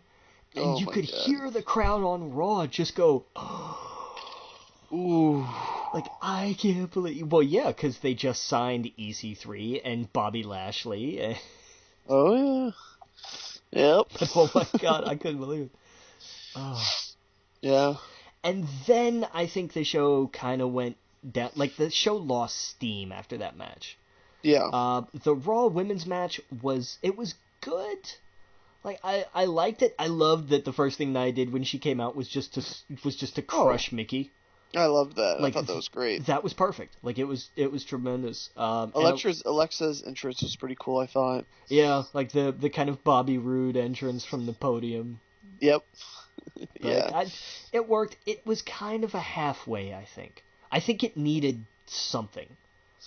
There was just some element missing from it. But I don't know what. She kind of needed what, like, Charlotte got, with, like, all the people helping her and taking the crown and stuff off. Like, she's a goddess. She's supposed to be exactly like this worshipped thing. Yeah. There should have been people praying or like it should have been like she was descending from the clouds or something. It wasn't. Right. There was just not enough production to it. It was a great idea, but it was like halfway. Exactly. And a good match. Alexa, healing it up with the eyes and everything. Like, it was good. My favorite is when Nia screams at her and then she screams back. Yeah.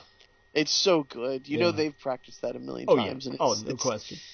the thing about this match is I pray that they had cameras behind the scenes to show them like how fucking thrilled they had to have been to know that they both had their mania moment together. Yes. And Nia got the title from her. It's so perfect Yeah. for their friendship behind the scenes. Like, I want to see that stuff. I can't wait to see that kind of stuff. Yeah. Because they had to have been thrilled to have been working with each other. Yeah.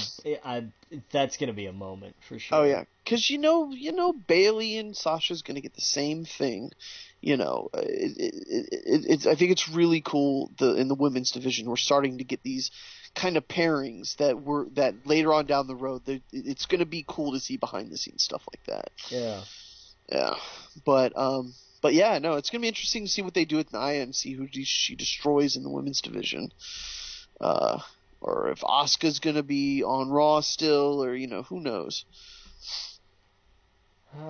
This is interesting. I'll come back to this.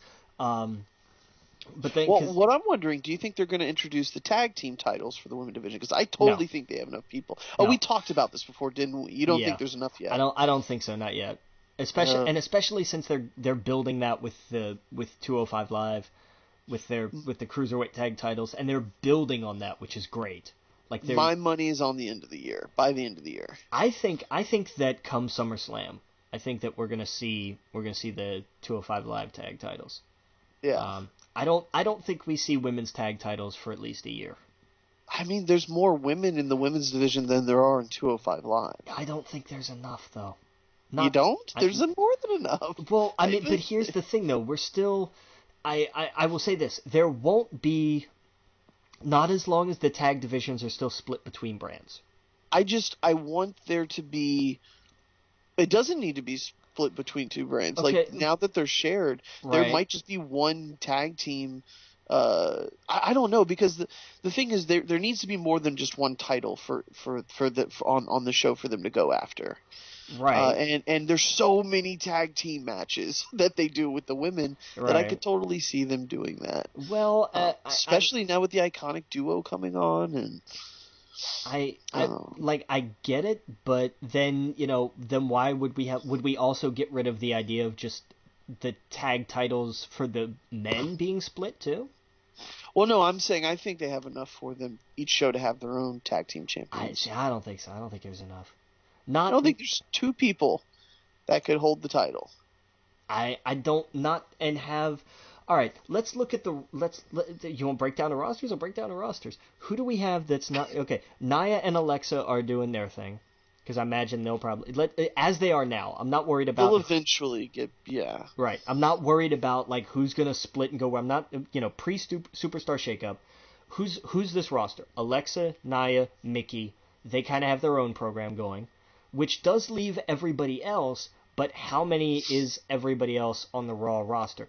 Bailey, Sasha, Dana Brooke, and Mandy Rose, and you could have Absolution holding the titles. Okay, so that's two. So that leaves three other women. That's it. That's not enough to have a compelling rest of the card. On Raw, you have Asuka and Asuka.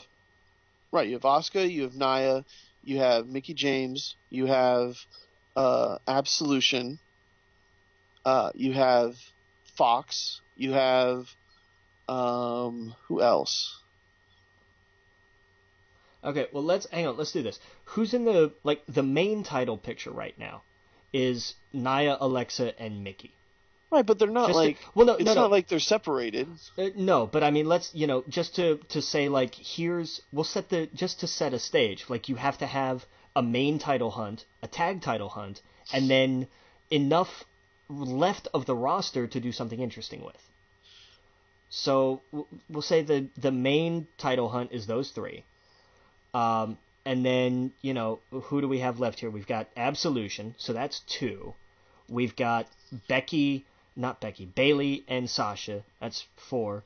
There's Fox, Dana Brooke, and Asuka. So you've got 7 women.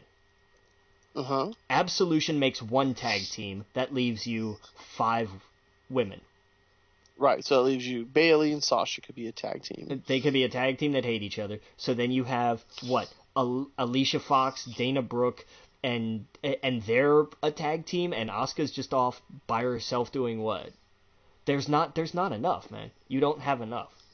You need at least another half dozen just for the tag picture alone. Yeah, I guess you would need to do some call-ups, and they're doing that now. You got the iconic duo over on SmackDown. Yeah, but man, you got too many people on these rosters. These rosters are too full. So what do you do if you don't introduce more women? Then you can't have a tag team division. And I don't think you should have a tag team division. Why? Because I don't think you have enough talent, and I don't necessarily think you need a tag team division because you've split the roster. Now, I think that if you didn't split the women's roster, absolutely have a tag team division.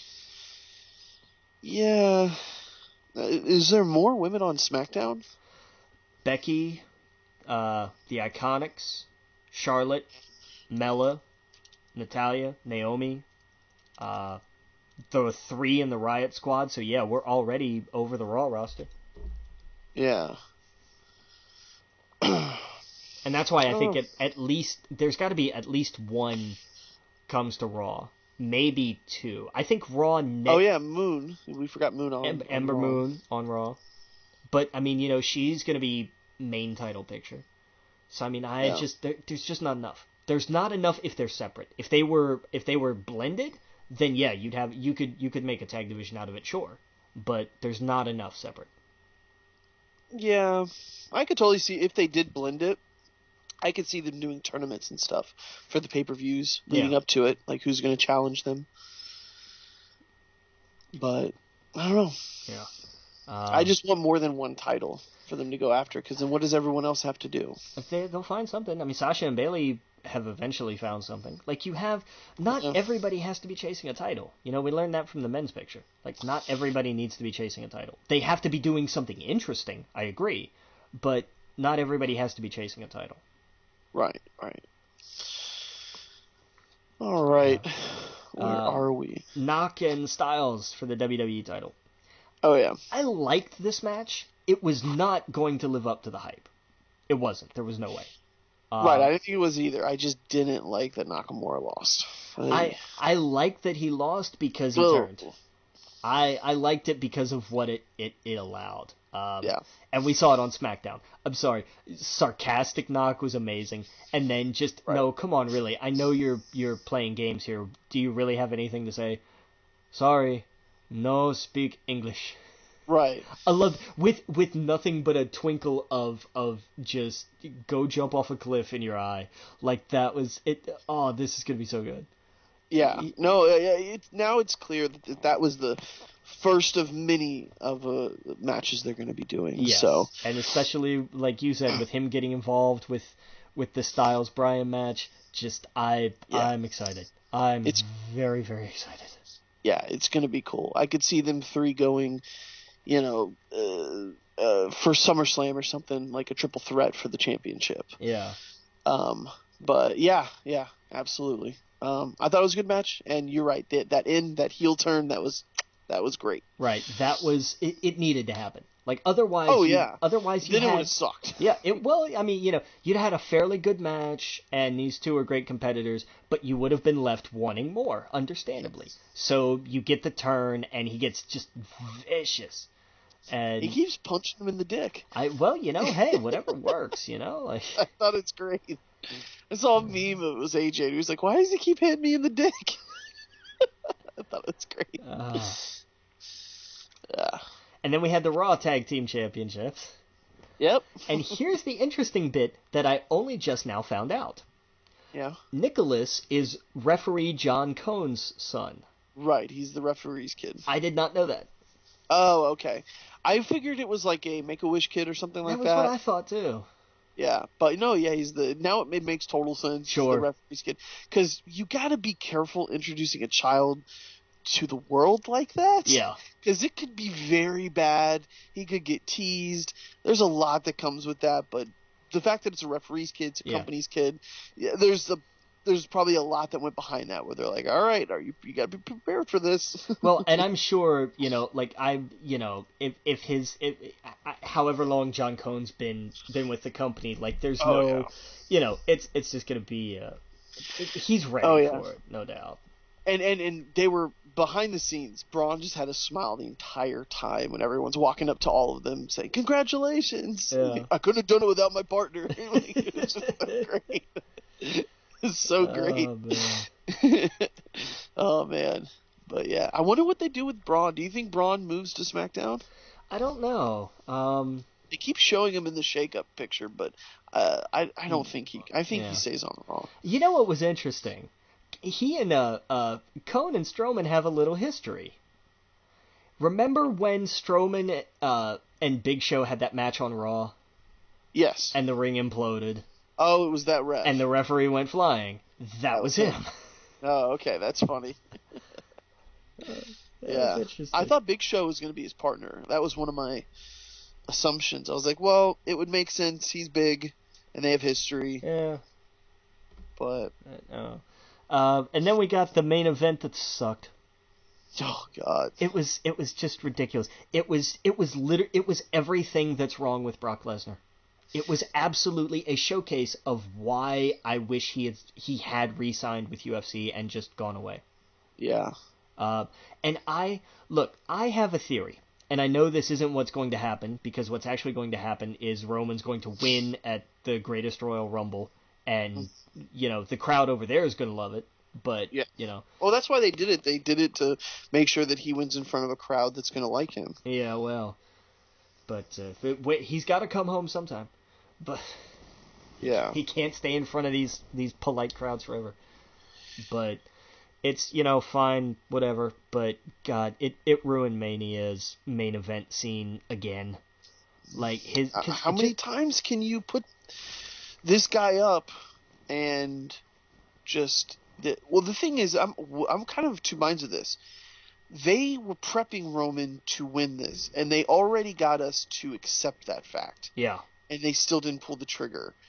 It's odd. It's really odd. And I get it. They're going to do it in front of a crowd that's going to accept him. But it's really weird. Yeah, it is. And the way it all went down, like... They were chanting for Nicholas. They were chanting, this is awful. Apparently Lesnar lost his mind in the back and threw shit after the match because he was just fed up with it. Well, then leave. Then just get the hell out. Nobody wants you there anyway. Oh yeah. Go back to UFC and throw catch the stuff that Connor throws and throw them back at him. And it didn't make sense what Reigns was saying on Raw. He was like, the day was weird. Everyone was looking at me funny. Like, what was he talking about? Like, was he just, absolutely destroying kayfabe on live TV? That's what it sounded like. Like, he was like, well, they all knew that Brock was going to win because he just signed a deal. It's like, wait a second, what are you talking about, man? Like, I thought he was going to go out there and be like, I tried, or whatever he would normally do, but I was like, what is he talking? This is weird. Yeah. Like, I'm kind of into conspiracy theory, Roman. That would have been hilarious if he just goes off the deep end with conspiracies. But no, it was ridiculous. The blood was cool, the crimson mask, but it was probably the only... Here's the thing. At that point, with that visual, because my God, did Roman Reigns' face look horrifying. It was like, they're doing Stone Cold, essentially. They're trying to. Well, and here was the thing, though. If at that moment, when you had that shot and that picture, if that had sparked the traditional kind of like, and then Roman starts mounting offense and then wins, the crowd would have looked at that and said, you know what? They booked it right. Yeah. Like, that would have worked. That actually would have translated. He would have destroyed it the next night on Raw when he tried to cut a promo, but at that moment, the crowd would have looked at that and said, you know what? Okay, that's fair. That's fair enough. And they started to do that. When you see him screaming with the blood, he got up and he did a bunch of shit, but he just got buried again. And then he got F5. Yeah. it's just, No, everything about that main event was awful. It really it was. was awful, and they need to stop. How many years are you going to push this on people that do not want it? Until I don't know. I don't know. And they got close. Like there was an angle where people were like, "We're tired of Brock. We're so tired of him that fine, just put it on Roman." Yeah, and they wouldn't do They it. botched it because now it's dragging it out even longer. Yeah. And what are we going to see Brock do? Okay, so he's going to go against what is it, Lashley or I don't who? think I think his contract's up after Greatest Royal Rumble. I think that's the end of the extension. I think it was a short extension. I don't think it was another year. Oh, I don't know. I think it was a short deal. Yeah. Uh, yeah, you're probably right. When's this Greatest Royal Rumble? It's like in 2 weeks, right? It's on April 27th, Wow. noon our time. Oh, it's on at noon. Yeah, it's on in the daytime. And the 27th is what day? Is a Friday. Oh, hey, I'm off Friday. What day is April 27th? What day? Are you serious? Do you not know what happens on Friday, April 27th? What? Shame on you. Oh, my mind's gone For blank. I'm sorry. shame, Yeah. Avengers, gotcha. Of all dates this year, I don't care if you forget what day Christmas is on. You. I think I'm seeing it on Thursday though. I'm going for it 26th. I'm actually gonna miss the Greatest Royal Rumble because I'm going to see it Friday morning. Okay, But gotcha. that's fine. I'll watch it on the network after. Just I'm not. keep the network off your phone because it spoils everything for you. Yeah, no, I plan to, like, I'll wait until like 5 o'clock and then just like immediately jump, because as soon as I get on the network, because I don't go through www.com, I go to network.www.com, and that way you don't see any headlines or any news or anything. No, I mean I have the app on my phone. Oh, I don't. And it alerts you like AJ Styles defeats, and it's like whoa, I'm not watching. Yeah, no, I would. No, I had to turn all that off. Yeah, no, I would uninstall that immediately. Yeah, no, it's installed because if I want to go into it and watch it, but I turned off all notifications, so now it does not alert for anything. Yeah, there you go. That's better. Yeah, because it is spoilers. Because it's not it's not a sports game. It's TV. Like it's. they see it as a sports game, I guess. Yeah. Yeah. So okay. So we're coming up because we've kind of gone over all that. Did we talk about Raw and SmackDown, or is there anything? A little bit. I loved what Ronda did on Raw. Just because I loved that shot of, like, oh, the big hug and she's holding Steph's arm and everything, and then the face just drops. Right. Like, that was perfect. Like, that was, like, if you wanted to encapsulate what her character should be, that's it. Like, Yeah. she's very thrilled and excited and all that stuff to be here, and she'll get over that bubbliness soon because, God, that's annoying. Yeah. But it'll be like, yeah, I'm earnest, I'm here, I'm a positive person, let's do this, I want to be here, let's fight. And then as soon as that bell rings, that face is going to drop and those hands are going to go up. Like, that's just it. Yeah. That was good. The call-ups were good. I'm curious to see how long Bobby Lashley lasts before fans get tired of him again. Yeah. Because I love Bobby. I really do. But, oh my God, he's boring. He's very boring. And I mean, he was boring in Impact. He was boring in WWE. He was boring in Impact. I don't think he ever really got better. Yeah. But, it is what it is. Samoa Joe's back. Yay, more Joe. I like Joe. Maybe they'll put him with Apollo Crews. I don't want to see. They could be totally boring together. I'm sorry, but like What if that was their gimmick? I just The boring guys. I'm really, like, as part of me would really like to see that, but another part of me would really think that they just did it to put all the black guys together. Oh, that's true. Like, I really do think, like, it would come You're right to across think that about way. that, but you're probably right. I mean, like, they would look at it and it would be like, who's in Titus Worldwide? No white people. Like, nobody who's not, Well, there's Dana Brooke. who's basically a glorified secretary. Yeah, she's definitely a manager. She doesn't really wrestle. There's. I'll take solace in knowing that they picked her instead of Alicia Fox, because that, again, same message. Like, I don't Yeah. know. They wanted Kalisto and they wanted Tozawa. They had Akira Tozawa for a while, so I mean, Yeah, that was cool. So that's it was fair. a little bit different.